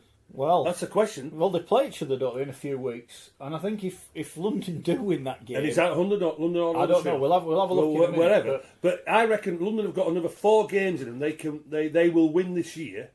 Have Huddersfield got 6 wins in them? I don't think they have. Runs on the board. That's what London have I don't think they have. Huddersfield, they should be very, very worried, I'm telling you. Because they are garbage at the moment. Well, they are. They've Garbage. lost 9 on the spin now. Garbage. My See, sources. they've overtaken Hull now, haven't they? Because Hull, up Well, until they're a the couple new of weeks Hull. ago, were rubbish, but now they're good. Well, they've lost 9 in a row, and that is a concern. And their coach as well yesterday was brutally frank about their performance in the second half. So it should be. He's now, you know. So it should, because he's he's under pressure. But he's not trying to soft soap it. He is actually saying, I have a concern. That would be a worry. He said that in week 1 when Salford took him up. Said, look, we know how to deal with that, and we haven't dealt with it. Then we haven't dealt with it again, and we've carried on not dealing And with as my learned friend at the side of me will tell you, that half-backs are the most important people in your team. To lose Brough and then allow Rankin to go, is that one of the poorest decisions on the start of a Well, season? can I ask you, right, here's a brutally honest question, right? If we were allowed to say to Simon Wolford, right, Simon, this is your squad. Go through it and tell me, if you were coming in now and you could sign these players or get rid of them, what would you do? There's going to be a lot of players he don't even want in that club. And this comes down, we've mentioned it for the last 2 years. But he's not the only Their coach, Mike, recruitment over the last there few years. has been horrendous at that club. Well, who's to blame there? And now, well, there you go. Mr. Potts. Mr. Viewless. Potts himself. Viewless Exactly. is the problem. And I'll say it, I'm already, threatened with violence if I go to Huddersfield again. I'm not right bothered. But the point is, the recruitment's terrible. And and we go on. We mentioned London, right? London, to a man in that dressing room, will be prepared for it to go to the last second of the last game to save themselves, because they know what they're in for. They're not no illusions of grandeur. We're going to be in the top 8 or whatever. They're going right. We're going to be in it till the end, and we'll keep going to the end. The mindset of Huddersfield. We avoided relegation last year. Everyone was saying how bad it was being involved. Well, it can't have been that bad, because they clearly don't give a damn. Some of them, the performances are turning in at the minute. And I think that's the problem. I think they're dreamwalking into the Championship. And they might get lucky this year, but I'll tell you what, they need to turn that squad over big time. There's some very good players. No one's saying there are not some good players there. There are some very good players. As the the sacking of Foreman had a big say in this. I genuinely don't know. Well, he had loads of respect from the players, didn't he? When he go in sharp I before think Wolford more than that. When you lose Danny Brough, you decide to let Jordan Rankin go, and you've lost Ryan Hinchcliffe. I think once all your generals leave, the people who are massive behind the scenes because they bring that level of professionalism. I mean, as soon as Hinchcliffe retired, straight back to Melbourne. They had absolutely no hesitation in bringing him back, because as on the coaching staff, because they know what he can do and what he can bring. To not replace people like that is if they've got all this money to throw at Gareth Widdop, allegedly, then presumably get 3 really good players in. Yeah. London's next few fixtures, they play Huddersfield twice in the space of a month. Saints and Leeds away, so Leeds obviously 2 points next week. Then Hull and Huddersfield at home. The Huddersfield game's on the 31st of March. Warrington away, Catalans at home, then Huddersfield away on Easter Monday. So within the space of 4 games, they've got Huddersfield twice. Those could be massive games. I mean, look, Huddersfield might win them both and be sailing up the table. Yeah. They're losing both. Questions have got to be. I'd love to ask Simon Wolford off the record out of his squad how many happy with. I bet he'd say less than 40%. And who can he bring in that's going to change it? Well, this is the salary. No, problem. but I mean, who is not playing at the moment that can come into that team and materially turn it around? There's a big couple of weeks for Huddersfield. Obviously, they've got Wigan away this week, then Saints at home, but then they've got Hull KR at home before that London game. That's 2. The first London game is it away or it is at London on their 4G pitch. Well, I'll tell you what, then the next 4 games we've got Wigan and Saints, and then Hull KR and London. Hull KR at home or away. At home. You wouldn't say that, but I'll tell you what, that could be falling the bounce. That could be falling the bounce. Well, you just said, when are they going to win again? Yeah, exactly. I mean, they go to Wigan. 2 teams in cry. One of them is going to be stuck potentially on 0 points. They're not going to beat Wigan on Friday because they'll get a reaction on Friday. Well, I think that. And then St Helens, we know how well St Helens are playing. So then Hull KR at London. I'm saying here, can Huddersfield for the full season now? Can they win 6 games to keep in the Super League? I don't think they can. I don't. We've mentioned Huddersfield. We've mentioned Wigan, and I mentioned him earlier. And this is the question: at one point, one of these clubs is going to be desperate and are going to need a player, and there's a player out there who's available, who's a free agent. Wellington Albert. Not Wellington Albert. Who is the man of steel. Okay. Ben Barber. Right, okay. Some point, someone's going to push that button and ask Robert Elson the question. Because one club... Well, Robert Elson didn't rule it out, did he? One club's going to get desperate. It's going to happen. Well, I don't think he's the answer. No, he's not the answer for Huddersfield. What would he bring to Huddersfield as a fullback? What would he bring? Well, is he better than what they've got? Well, you say, yeah, but what would he bring? Well, he's better than what they've got, so you've answered the question yourself. Well, what would he bring? They also lost Playing Jake inside like Mamo, that. didn't they? Who was their leading strike threat, who they've not replaced. Who's that, Phil? Jake Mamo. Well, to be fair, I think, and this is no disrespect to Jake, but it was only injured more than he played. Yeah, and they were paying a lot of money for him. But you could put him in the team and say, we're going to score some points if we can get this bloke the fair ball. player. He's a good player. We do say there are no players out there. He's a player. It'll happen. Yeah, I'm right. I'm with Rich. It'll happen. Someone will go for him. You know, That's the question. They will do. I can't see it. I've not heard about these. I think as a PR wise, I don't think it would be anything other than backfiring on them anyway. I don't think supporters want Ben Barber in this competition. I don't even think supporters of the club he would go to would be. I think you'd be surprised. I think you'd be surprised about that. Andy says Rangi Chase. He's coming back soon. Yeah, he is. But again, we're back to the argument of morals, and we don't know where the morals are because they make it up as they go along. They do. Is it time to press the button once again and bring back a popular feature? We've been on Twitter for 5 years, by the way. Yes, I saw that. Yeah. 5 years. Yeah, which is amazing because I thought we were Happy only on birthday, from last August, but no, 5 years. 5 years. You don't seem a date. No. So nothing's changed in that time. No. In the same place, I'm sure. Just a different wall we sat in front of. Well, welcome back, Leeds in crisis. Hey, You know, I'm surprised it took you an hour and a half. Oh no, we've got to win. I'm surprised it took you an hour. Why is it took you an hour and a half? We've got to win. My pre-match preamble thing. Could we start by just praising Wakefield? Well, we're great, aren't we? Well, we've already done that. No, That's why I wanted to and do. that even Chris Chester acknowledged that was one of the results in his tenure, and that the way they played for 65 minutes was as good as we've seen this season. After that first 10 minutes, when I thought, oh no, Leeds are back. And once Wakefield got in front, never concerned, because they had nothing thrown at them. How much time and space did Leeds give Jacob Miller? We walked through the defensive issue was Luke Thompson, but about 20 stone lighter. Everybody was talking about the influence Danny Brough has. I think it's made Miller already a more influential because player. Brough takes the pressure off him, because Brough does what he wants to do. And then but Miller who can just run and see things is a different kettle of fish this year. Okay. Got great hair as well now. Here's a question that I've got then. Yeah. And we said this, Wakefield have built and built and built. Mm-hmm. I think, and I said this at the start of the season, despite my criticism of Brough last year, I said I thought it was a great signing because he's got a point to prove. Yes. He's got a cause to fight for this year, and he's fighting it. Yeah. And he's going to win them more games than he costs them. So he's a great signing. Is he going to get picked for Great Britain? I don't know. Craig Kopchak is a great signing, right? Adds quality to what they've already got. My question is, Leeds needed a half-back. They've got Lawler here. I'm unconvinced by him at the minute. Would Danny Brough get in the Leeds team now?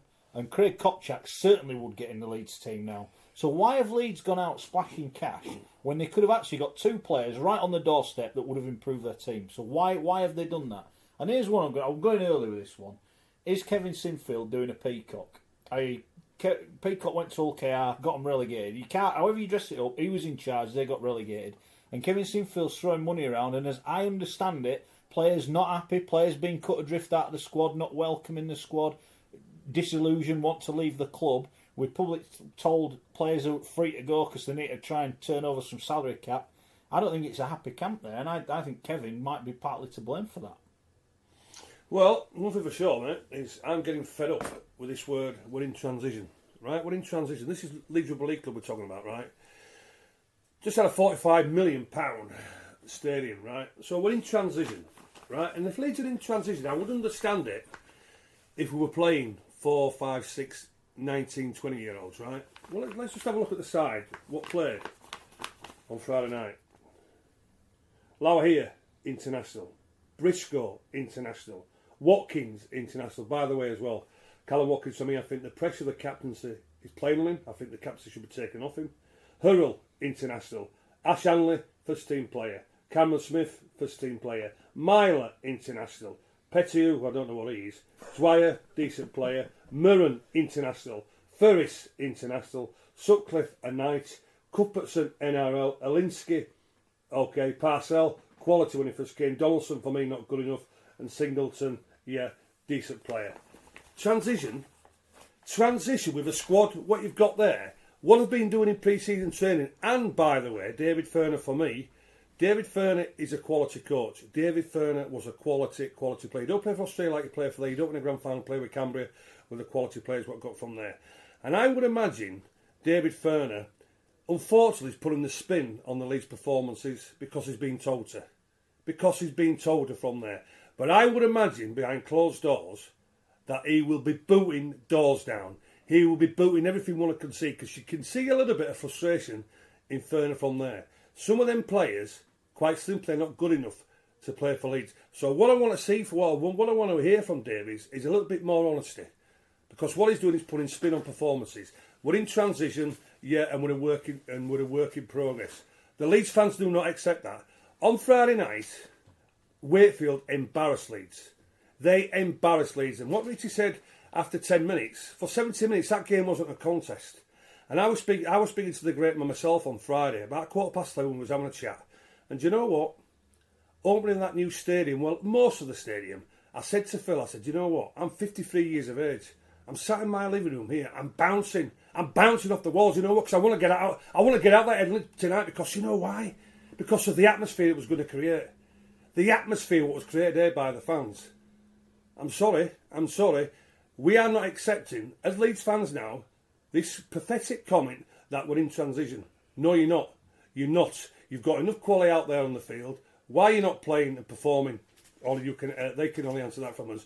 But what they put on Friday night was not good enough, and it was embarrassing. And I might agree with you from a point of view from there, where Kevin's coming from there, whether he's interfering or this sort of thing. But what I do know what Kevin Sinfield is saying to these players is telling them home truths.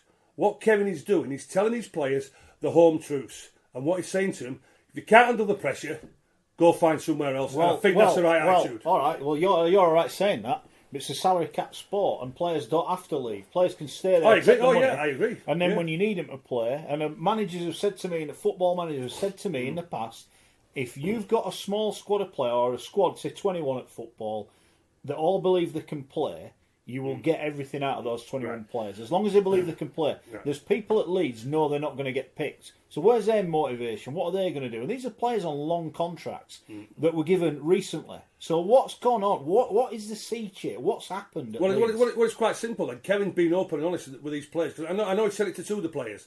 This season, I know he said it to... Is he being open and honest, or is he getting it wrong? The two players who he said it to, he's right with them, because their future. They have been told this is a do or die season, whether you stay as a Leeds player after this season or not. I know the two players who he said, and they're pretty influential player at Leeds. But what he's doing, he's saying to them, if you can't handle the pressure, you're not good enough to play at this club, because Leeds is the biggest club in the game. And you look, when opposition come there, they don't treat it as an away fixture, Mark. They don't treat it right there. They treat it as an event.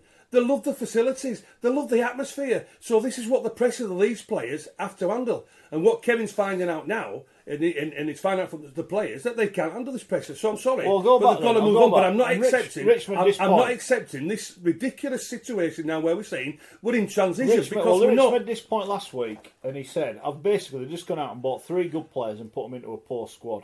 Should they strengthen the squad? Have they gone too early with their marquee? Should they have gone right? We'll buy 6 players that make us a better squad altogether." What I think is surprising, and it was justified, and I don't blame the player himself, is that they bought in Callum McClelland, who I think is probably just about ready to have a shot at first team. Well, you said at the start we said he wouldn't play, and he ain't going to play, is he? Well, it was a very good opportunity to play him on Friday Well, what does that say to him, though? Well, going to play Cameron Smith. We don't see him in training. I watched the under-19 game on Thursday night. McClelland clearly is a class above. Well, he's highly rated, so the question is, why aren't he playing? And I would, I hear what you say about Cameron Smith, and it's absolutely no doubt that we went in a press conference straight after, and the first thing that Chris Chester said was once we saw Cameron Smith was playing at standoff, we targeted that side that he would be defending. The kid made 40 tackles. I'm not sure he could have done a lot more, but clearly he is not a standoff. He's a very talented player. So the decision to play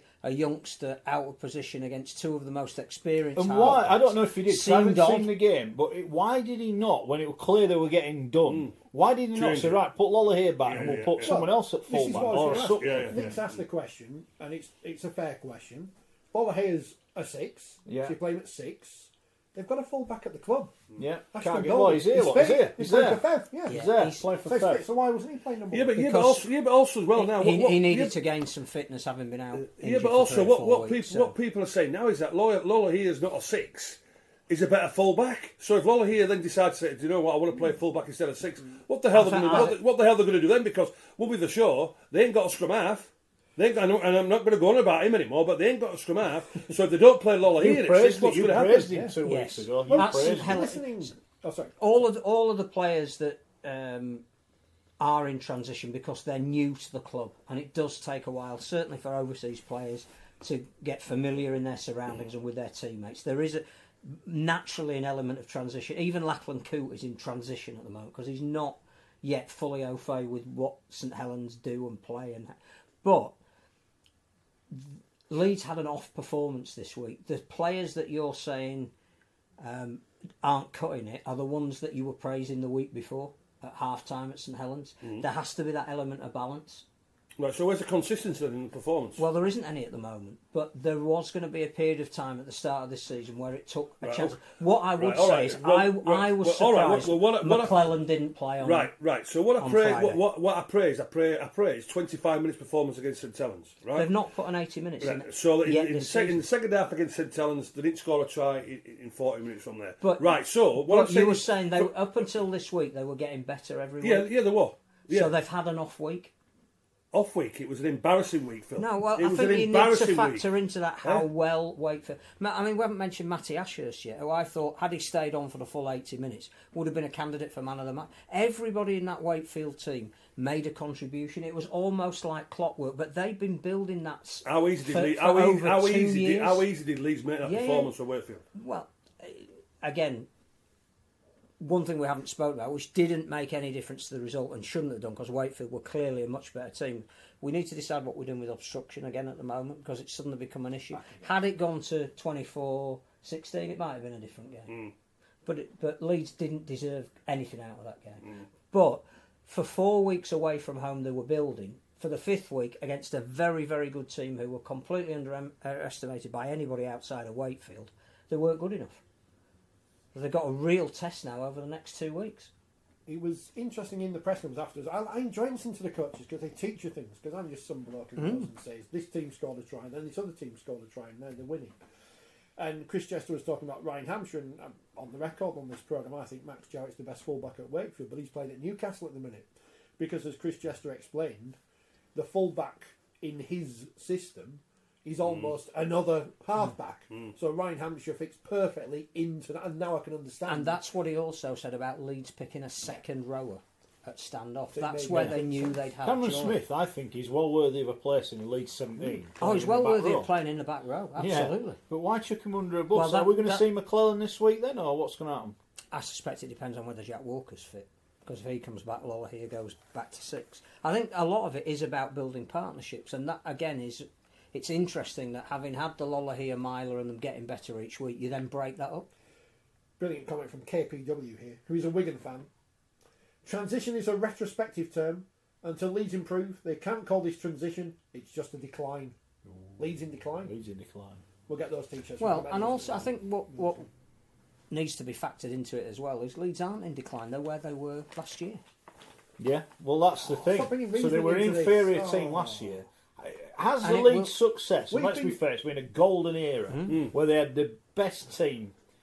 They never really went out and improved it, and all of a sudden now all those players have gone and they're left. You see, also because I was thinking about it today.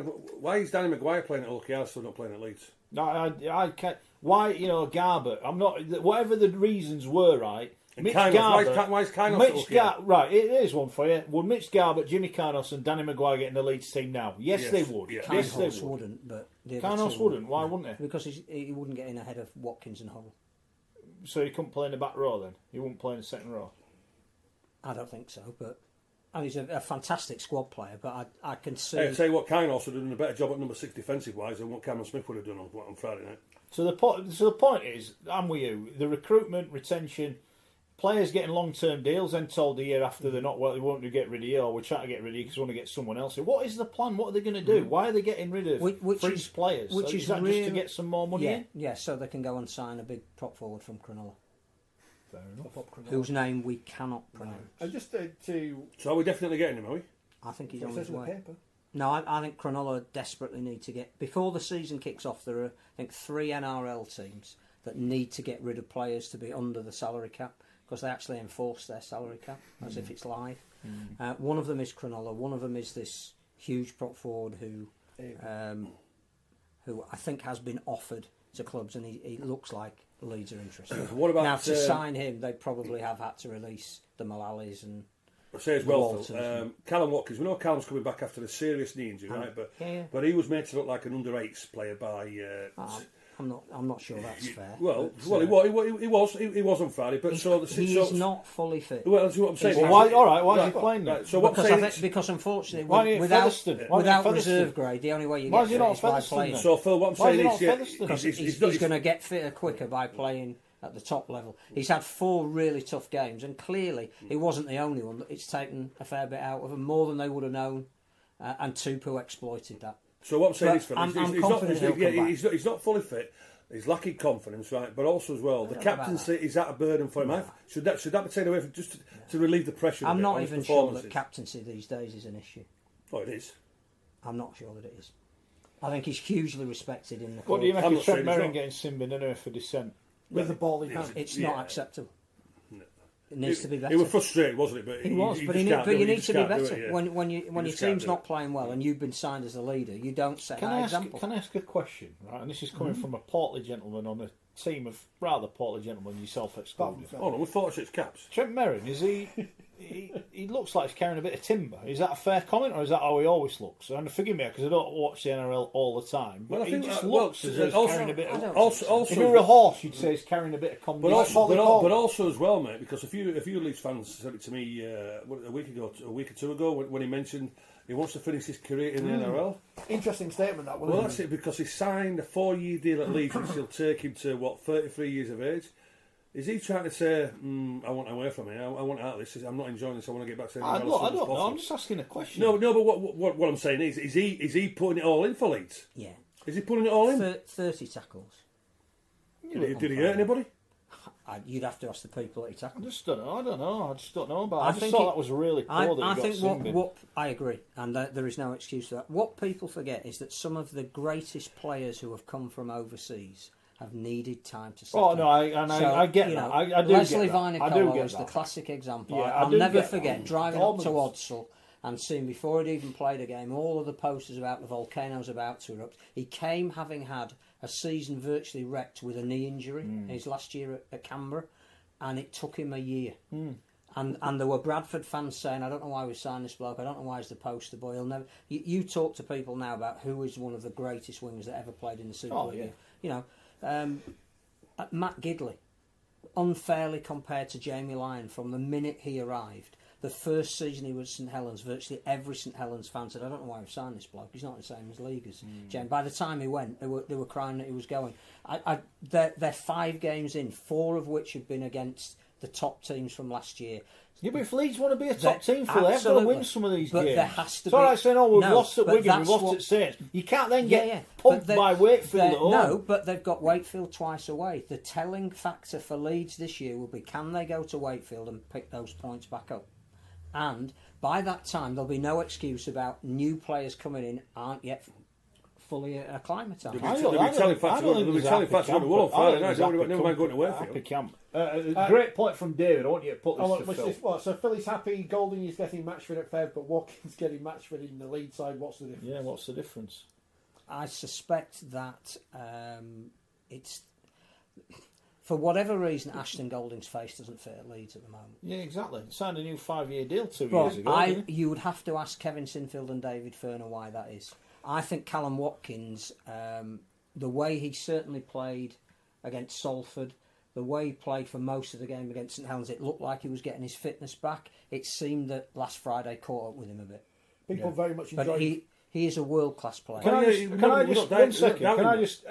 I just answer Ian's fault? Can't you all give Wakefield some credit? We opened the show. First 15 minutes was all and the about first thing how I good said Wakefield before was. we talked It about was Leeds all about was how good Chris Wakefield Chester. was. Wakefield embarrassed Leeds, so don't Wakefield be were giving outstanding. that. So Don't be absolutely. giving that. Yeah. Go on, what do you say? Go Sorry. listen to other podcasts. Leeds, people are enjoying the fact that Phil's back to defending in defence, so it's like listening to fighting talk. That's what I'm here for. We've missed it. That's what I'm We're here for. too easy with Scott. Captain Gibbers. It wouldn't be the same programme if you couldn't do that. I know people have said that we've talked about Leeds too I'm much. going to go but easy on them vodkas. One final point on Leeds, possibly. Captain Gibbers says, is Leeds' issues, or are Leeds' issues, down to the legacy of McDermott no hiring new players steadily over the years? McDermott, I've described many times as Fergie. Fergie, you went to escape Man United because Can I just speak about that? Hands up, anyone who thinks Brian McDermott did the recruiting when he was coach at Leeds. No, I didn't. No, so that is a poor question. It's not McDermott's legacy. It's Gary Etherington who signed all the players, and now Kevin's come in with a completely different agreement. I've got a horrible feeling Leeds are going to end up with a lot of big money players on big money deals that don't want to be at Leeds. Right. I think there's some pain to come at Leeds, and I'm not going to enjoy it one bit. Speaking of portly gentlemen, there are two players that Brian McDermott identified that he wanted to sign, Go on. who would have replaced. I'm not going to tell you who they are. Come Who would have replaced two of the generational players, and neither of them signed. Why? Did they want to come to Leeds? I don't know. I don't know how far the negotiations got. You I don't got know a pen, if it was right? a money I thing. want to know what that is. David Fafita. Speaking of portly gentlemen, It wasn't not David not Big Fafita. Dave, but his pink shorts. Polly is back. Yes. Referred to as, slightly by Chris Chester in the That He's a was- handful. that- I thought, no, hang on, he's that more was than a funny. handful. We need to get on top of The Polly issue Pauly. isn't his handful. The No. issue is his love of junk We food. need to get on top of Polly, he said. He was Pauly's really. back. Don't you think he was Just go brutally back, honest yeah. about that? Leeds are after Pauly. Yeah, I'm telling you they are. Yeah, they are. They need. They want him. So They need good they- someone. They need someone big. I think they'll get Ava Suamafanga. So how long is it going to take for him to get I think settled he's down? on 2 years. 2022. A couple of games at Fair. Well, can I? Because If they're not fit, why don't they just sit a Fair? You also- can have him. You're going to play in the first half. But and also, up well, the listen. We've gone about the overseas players. It take time to settle in. Which is true. Well, Even in your well, era, that would have been true. No. Well, let me just say this about the era when we went to go play in the Winfield Cup, as it is the NRL now, right? When I went over there, when I signed for Balmain, took us 36 hours to get there because we flew by America. Arrived there the Saturday morning at 8 o'clock. Got picked up, taken to the hotel. Keith Barnes said to me, "Score you 45 minutes to settle in." We called a training session because we're playing Canberra tomorrow. You're in reserve grade side, so I did a training session. 4-hour journey down to Canberra. Played in reserve grade for the full game, then played 20 minutes for the first grade, and made my debut the week after, right? I wasn't the only English player to do that. There was myself, Lee Crooks, and Andy Gregan, and Joe Lydon, and all the players who went down there, Ellery and all eventually, right? One thing for sure, if we didn't settle in straight away, very quickly, we were playing reserve grade. And if we didn't settle in very quickly and we weren't doing reserve grade, we were on the next plane home because you weren't good enough. So one thing for sure, I don't buy into this rubbish of settling in, Stop banging on the selling desk. in different cultures, working surroundings. Let me tell you this at Leeds Rugby League Club. How good are them surroundings? They'll be living in the best places. They won't be living in Belle Isle or Middleton or Beeston. They'll be living in North Leeds or this sort of Wearing a thing. They've got the dressing best. gown, getting a They've got the petrol at best. 6 They've o'clock got in the the best morning. facilities, training facilities. They'll have the best food. They'll have the best cars. They get looked after. Phil, I'm sorry, son, but I'm not buying into it. Settling in my backside. Right, well, Not we're having going it. to do the predictions in a bit, so we'll find out. We have got And I tell you what, let me just tell you this: if they've got put to Belle Isle and Middleton, they want to go up next playing home. I can reassure you. Don't worry about that if that's where they put them. Gary, have you missed Phil? They would if they got petrol at 6 in the morning. And the dressing gowns, I'll tell you. Don't worry about that. We've got to do the predictions in a minute. Well done to Castleford. Beat Hull KR by 32 Saints won points as to well. 16. Saints, they beat Salford. Well done to them. Well James done Roby. to Toulouse. James Roby. Why does he have to be Mr. Consistent every week? Can I ask you a question about the Saints Salford game? Yeah, Jackson Hastings, we know, is the key man for Salford. yeah. You're 10-0 down. You look as though you need points. It doesn't I know seem what you're gonna obvious where those points are going to come from. why do you kick for touch? What is the kicking for touch when you need points? I mean, put the ball to up. make yourself look good, did it? That's all. I don't know. All I'm saying is, I'm not criticising him because they're not the only team that do it. But when you're losing, why do you want to stop play? I'm not sure I fully understand that. I also think we haven't talked about people deliberately at the play the ball trying to find an opponent who's in an offside position. Is that becoming a blight on the sport at the moment? I'll tell you what I know. What about that dive what he took as well, Guizot? With that so-called Goodwin touched him. How pathetic was that? Well, we said it about Murphy, said it about him. Stop, get him banned. Get him banned. There you go. Stop cheating But when a tackler can't help ending up on the wrong side of the play, and it's a deliberate ploy to try and make them... Should the referee not be being told just play on? We're not going to pander to this looking for a penalty. Possibly, yeah. And if somebody gets in a position where they are clearly impeding the play and slowing it down, purpose. it's a penalty. Yeah. But if someone deliberately is trying to play the ball into a player who can't do anything other than be where they are, just shout play on. And the obstruction rule starts at the beginning of every season. We're seeing too many tries chalked out for some spurious contact in the back play that isn't going to affect whether a player gets across and makes a tackle or not. We need to cut that out as well. Okay. If we're going to have new beginnings and shot clocks, sort these out as well. All right. Sandy says she didn't understand the words Scully said then. Subtitles are available on YouTube. They are. Press 888 on your keyboard and they'll work. 5 teams unbeaten at the moment. Cass Saints, Toronto, Sheffield and Hunslet 2 from 2. Come on, the Huns. Come on, the again, or whatever it is for the green and oranges. That's a call back to a show from years ago. You missed that one. Well done. The green and orange. The green and orange. Myrtle and Flame, I know. Newcastle sat their coach and got a win at London. Scholars. Tim Rumford taken over. Yeah, but what do we make 2 games and he's been canned? I mean, that. Even Scully wasn't that bad.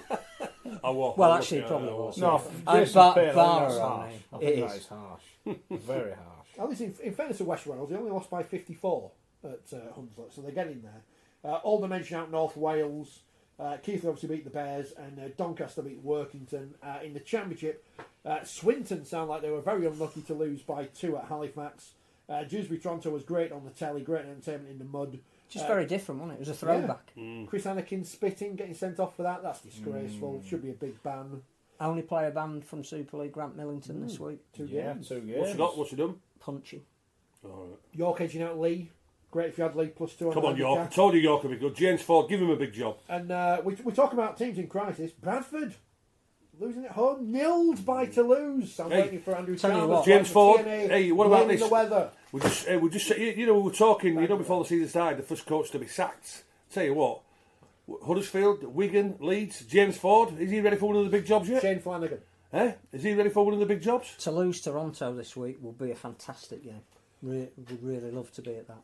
But sadly not on the telly because they can't get any cameras in. No, they can't find a French production company. Yeah. Although it does say in our newspaper it is on the TV. I'm pretty sure it's not at the moment. What's that one? Toulouse Toronto. I just think we did the Women's Cup final last year. They should have called us. Apparently we haven't got those Put it on cameras. our league. Flyers out. Why wasn't there our league last week? Don't know. Right, move on. Question. We've got to do our prediction. How did we get on last week? Scully, we had a guest in yours, so you didn't do very well, sadly. Well, I went 16 everyone and 26 casts, so far off. Yeah, and you got that one wrong, didn't you? Because they won by... everyone won by 16 apart from the team who won by 16. Well, it was a good week for me because I got the cast right and spot on, and you got Hull spot on by 10. You on the black and white. So it's me on 56 points, you on 53, Scully's on 50, but we all got Warrington and we all got Wigan wrong. So, right, let's crack on. We have got this week, Thursday night, big game this, Warrington against Castleford. Big game, and I tell you what, Phil's a little bit anxious that Castleford. Can they step up to the mark? I reckon they can. No, I didn't say they couldn't. A lot of injuries, no Grant Millington suspended. I reckon the Cas players, they want to, they want to prove people wrong a little bit. Everybody's questioned regarding the signings. I think they can step up to the mark. This is one where, they're on telly. Everybody will be looking. I think Castle do Warrington on Thursday. I'm going Castleford by 10. I'm going Cass by 4 on this, and I think it'd be a narrow win. But I think Warrington, off the back of that short turnaround, Cass with the extra day and not having to fly in and out of France, Although I say this, it's not as if Warrington are rubbish, is it? And they can easily win this one. I think it'll be close though. So Warrington by 4, Cats by 4 even. I don't even know if I'm in this prediction. Yeah, you are. Yeah. You're bottom, but don't worry about that. I am the Huddersfield of the prediction league. I think Warrington. No. You've got some idea. I think Warrington will be absolutely seething about that defeat. I think they thought they'd done enough with the unbelievable try created by Chris Hill, which again we haven't mentioned yet, but presumably banned from the prop forward union. I think they thought they'd won that game.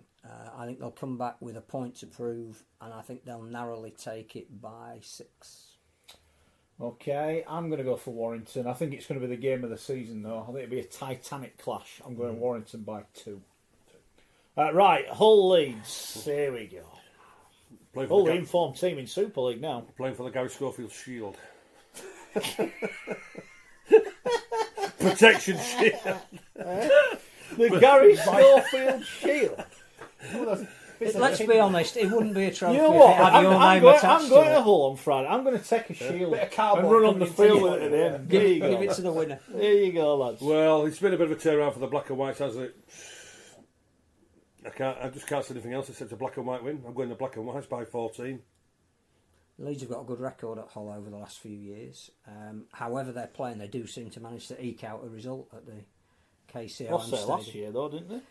Was it 4 out of 5 that they've won? They lost there last year. I agree. I think Hull have got a slight momentum at the moment. This is and like they're Uncle going back Albert at home. moment. I think Hull will win by 7. What? What? It's happened! Hold on, you've got to do it right. Have you been watching the show? Hull by 7. Yeah. 7! Oh, sorry, no, Go I missed go that bit. Go on. You've What's got to that do it. From Lenoff dancing. Strictly Come I have Dancing. no idea what you're talking Yeah, you got 7! Farm Foods advert. about. I think Mark Sneed will drop a goal. I'm going Hull as well. At least I've got their own song as opposed to the Rhinos who nick them off Leeds United but just cut off the first verse. Hull are in form. Leeds have got no forwards who are any good at the minute. Because that's, no Are you alright to go to the Leeds press day next week and speak to the whole pack? Leeds pack. it's all comedy. I don't mean any of this. No, don't be saying that. Hull People by are idiots, you know. No, they're not. Hull by 8. You're tempted, aren't you? You were the only person to go against Leeds last week, but I was using reverse psychology, so... Yeah. I think Leeds will perform this week, but I'm going to go for Hull to win by 1. It's amazing how things Mark turn Sneyd around, dropped isn't it? Mark Sneyd drop goal. He's the Iceman. St Helens, London. I think it depends whether Jake Connor plays as well. Yes, who went off. I think injured, that didn't he, might be a yesterday? factor. Yeah, but Albert Kelly's back here. And I'll tell you what, Joe Westerman's well playing when he's got his He mojo is. back as Joe. He is. So Yeah, it's 300 well- Was games, Jamie isn't Shaw dropped or was he injured? he? Yeah, Oh, he's got a rested. concussion problem, hasn't Right. he? I know last week they were saying they didn't know if they were going to pick him. Oh yes, They were because he's had waiting- 2 he had to go for a concussions in a test, year, hasn't he? Yeah. But Westerman's got his mojo back. He's got a smile back on his face. Playing very well, Joe. He is. Yeah, he is. St Helens, London. Yes, it's St Helens, isn't it? Yeah. And dare I say, great win by London from there. But this should be one of them where, I say, this will be a little bit too big a task for him. The way St Helens are playing, this St Helens will be looking maybe say, the way that we train fellas, we want to play training ground moves. I think I'm going St Helens quite easily. I'm going St Helens by 36. Phil? I think London will get a lot of confidence from beating Wigan. I just think the way Saints shut Salford out. I mean, the longer that game went on, Salford were never going to score. St Helens' defence at the moment is absolutely fantastic. We laud the tries that they score, but they look a really tight unit. I think it'll be St Helens by 24. I've gone for a similar number.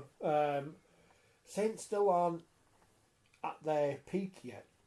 They hit their peak too early last year, I think we all agree. So I think it won't be close, but London will give them a scare early on. Saints will run away with it in the end by 28. Here's one for you. Do you think he'll leave anyone out? I don't think he will. No. I think he might. He might Do you try think a couple of Richardson players. might play this week? No. Yeah, No? I think No. he might bring a couple of squad players in. I Okay. don't know if it'd be Richardson. Um, I don't know how well Richardson's playing for Lee. When I saw He's them not. the other He's week, not. he didn't look great. He's not. Yeah. He's not. Well, what we saw when London beat Wakey the week after went to Salford and got beat 24-0, and I think I'm going. I was going to go 36, so I'll go 34 just to be different from the legend. But it'll be a tough day. They've got to win. Yeah, tough day at the It's office. going to be a tough backup Don't for him. mind. Is this one? Right, we are going on to the big relegation 4-pointer. Or it could be a 6-pointer, depends if Wigan get the 2. Anyway, Wigan against Huddersfield. Well, Huddersfield are garbage. I'm not going to beat about the bush about them. They're garbage. Wigan need a reaction. Wigan will get a reaction, and I think Wigan will win quite easily. I'm going to go Wigan by 24.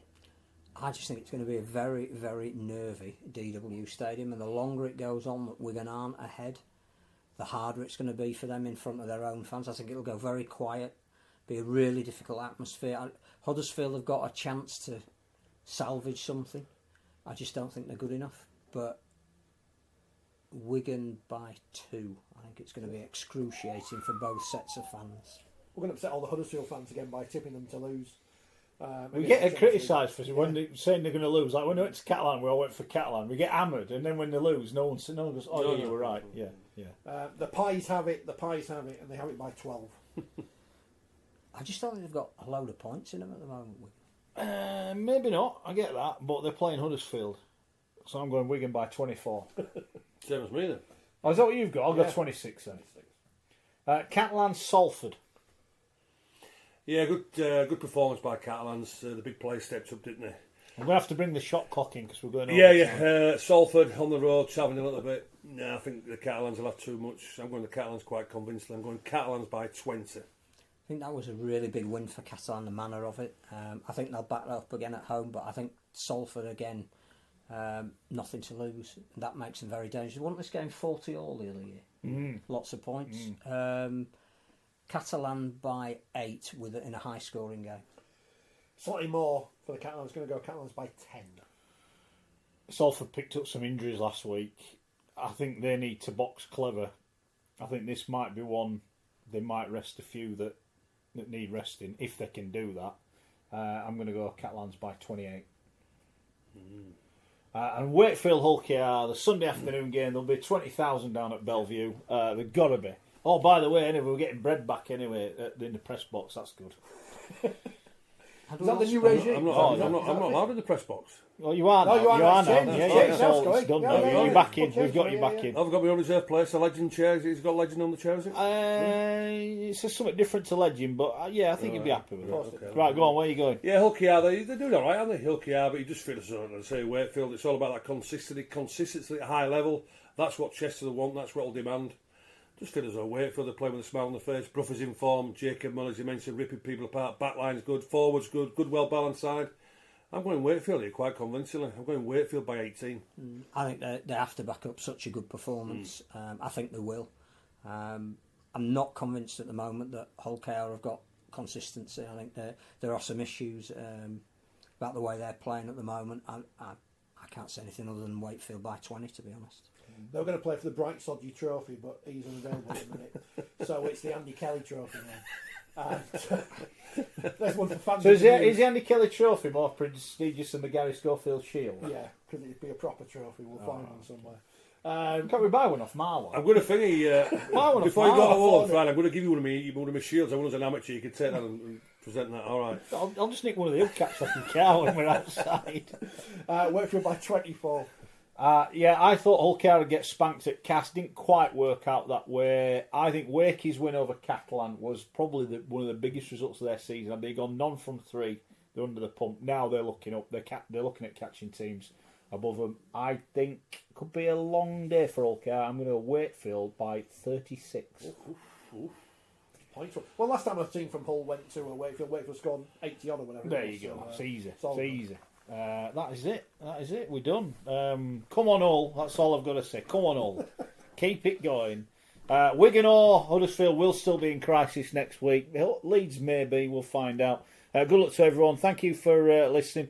Share it, retweet it, whatever you can. Download the podcast. Subscribe on YouTube. We're nearly at our magical number. Thanks to Gary. Great to have him back. Great to have Phil back as well. We know you've missed him. And Richard, who says people are idiots. Well, that's his opinion. We'll see you next week.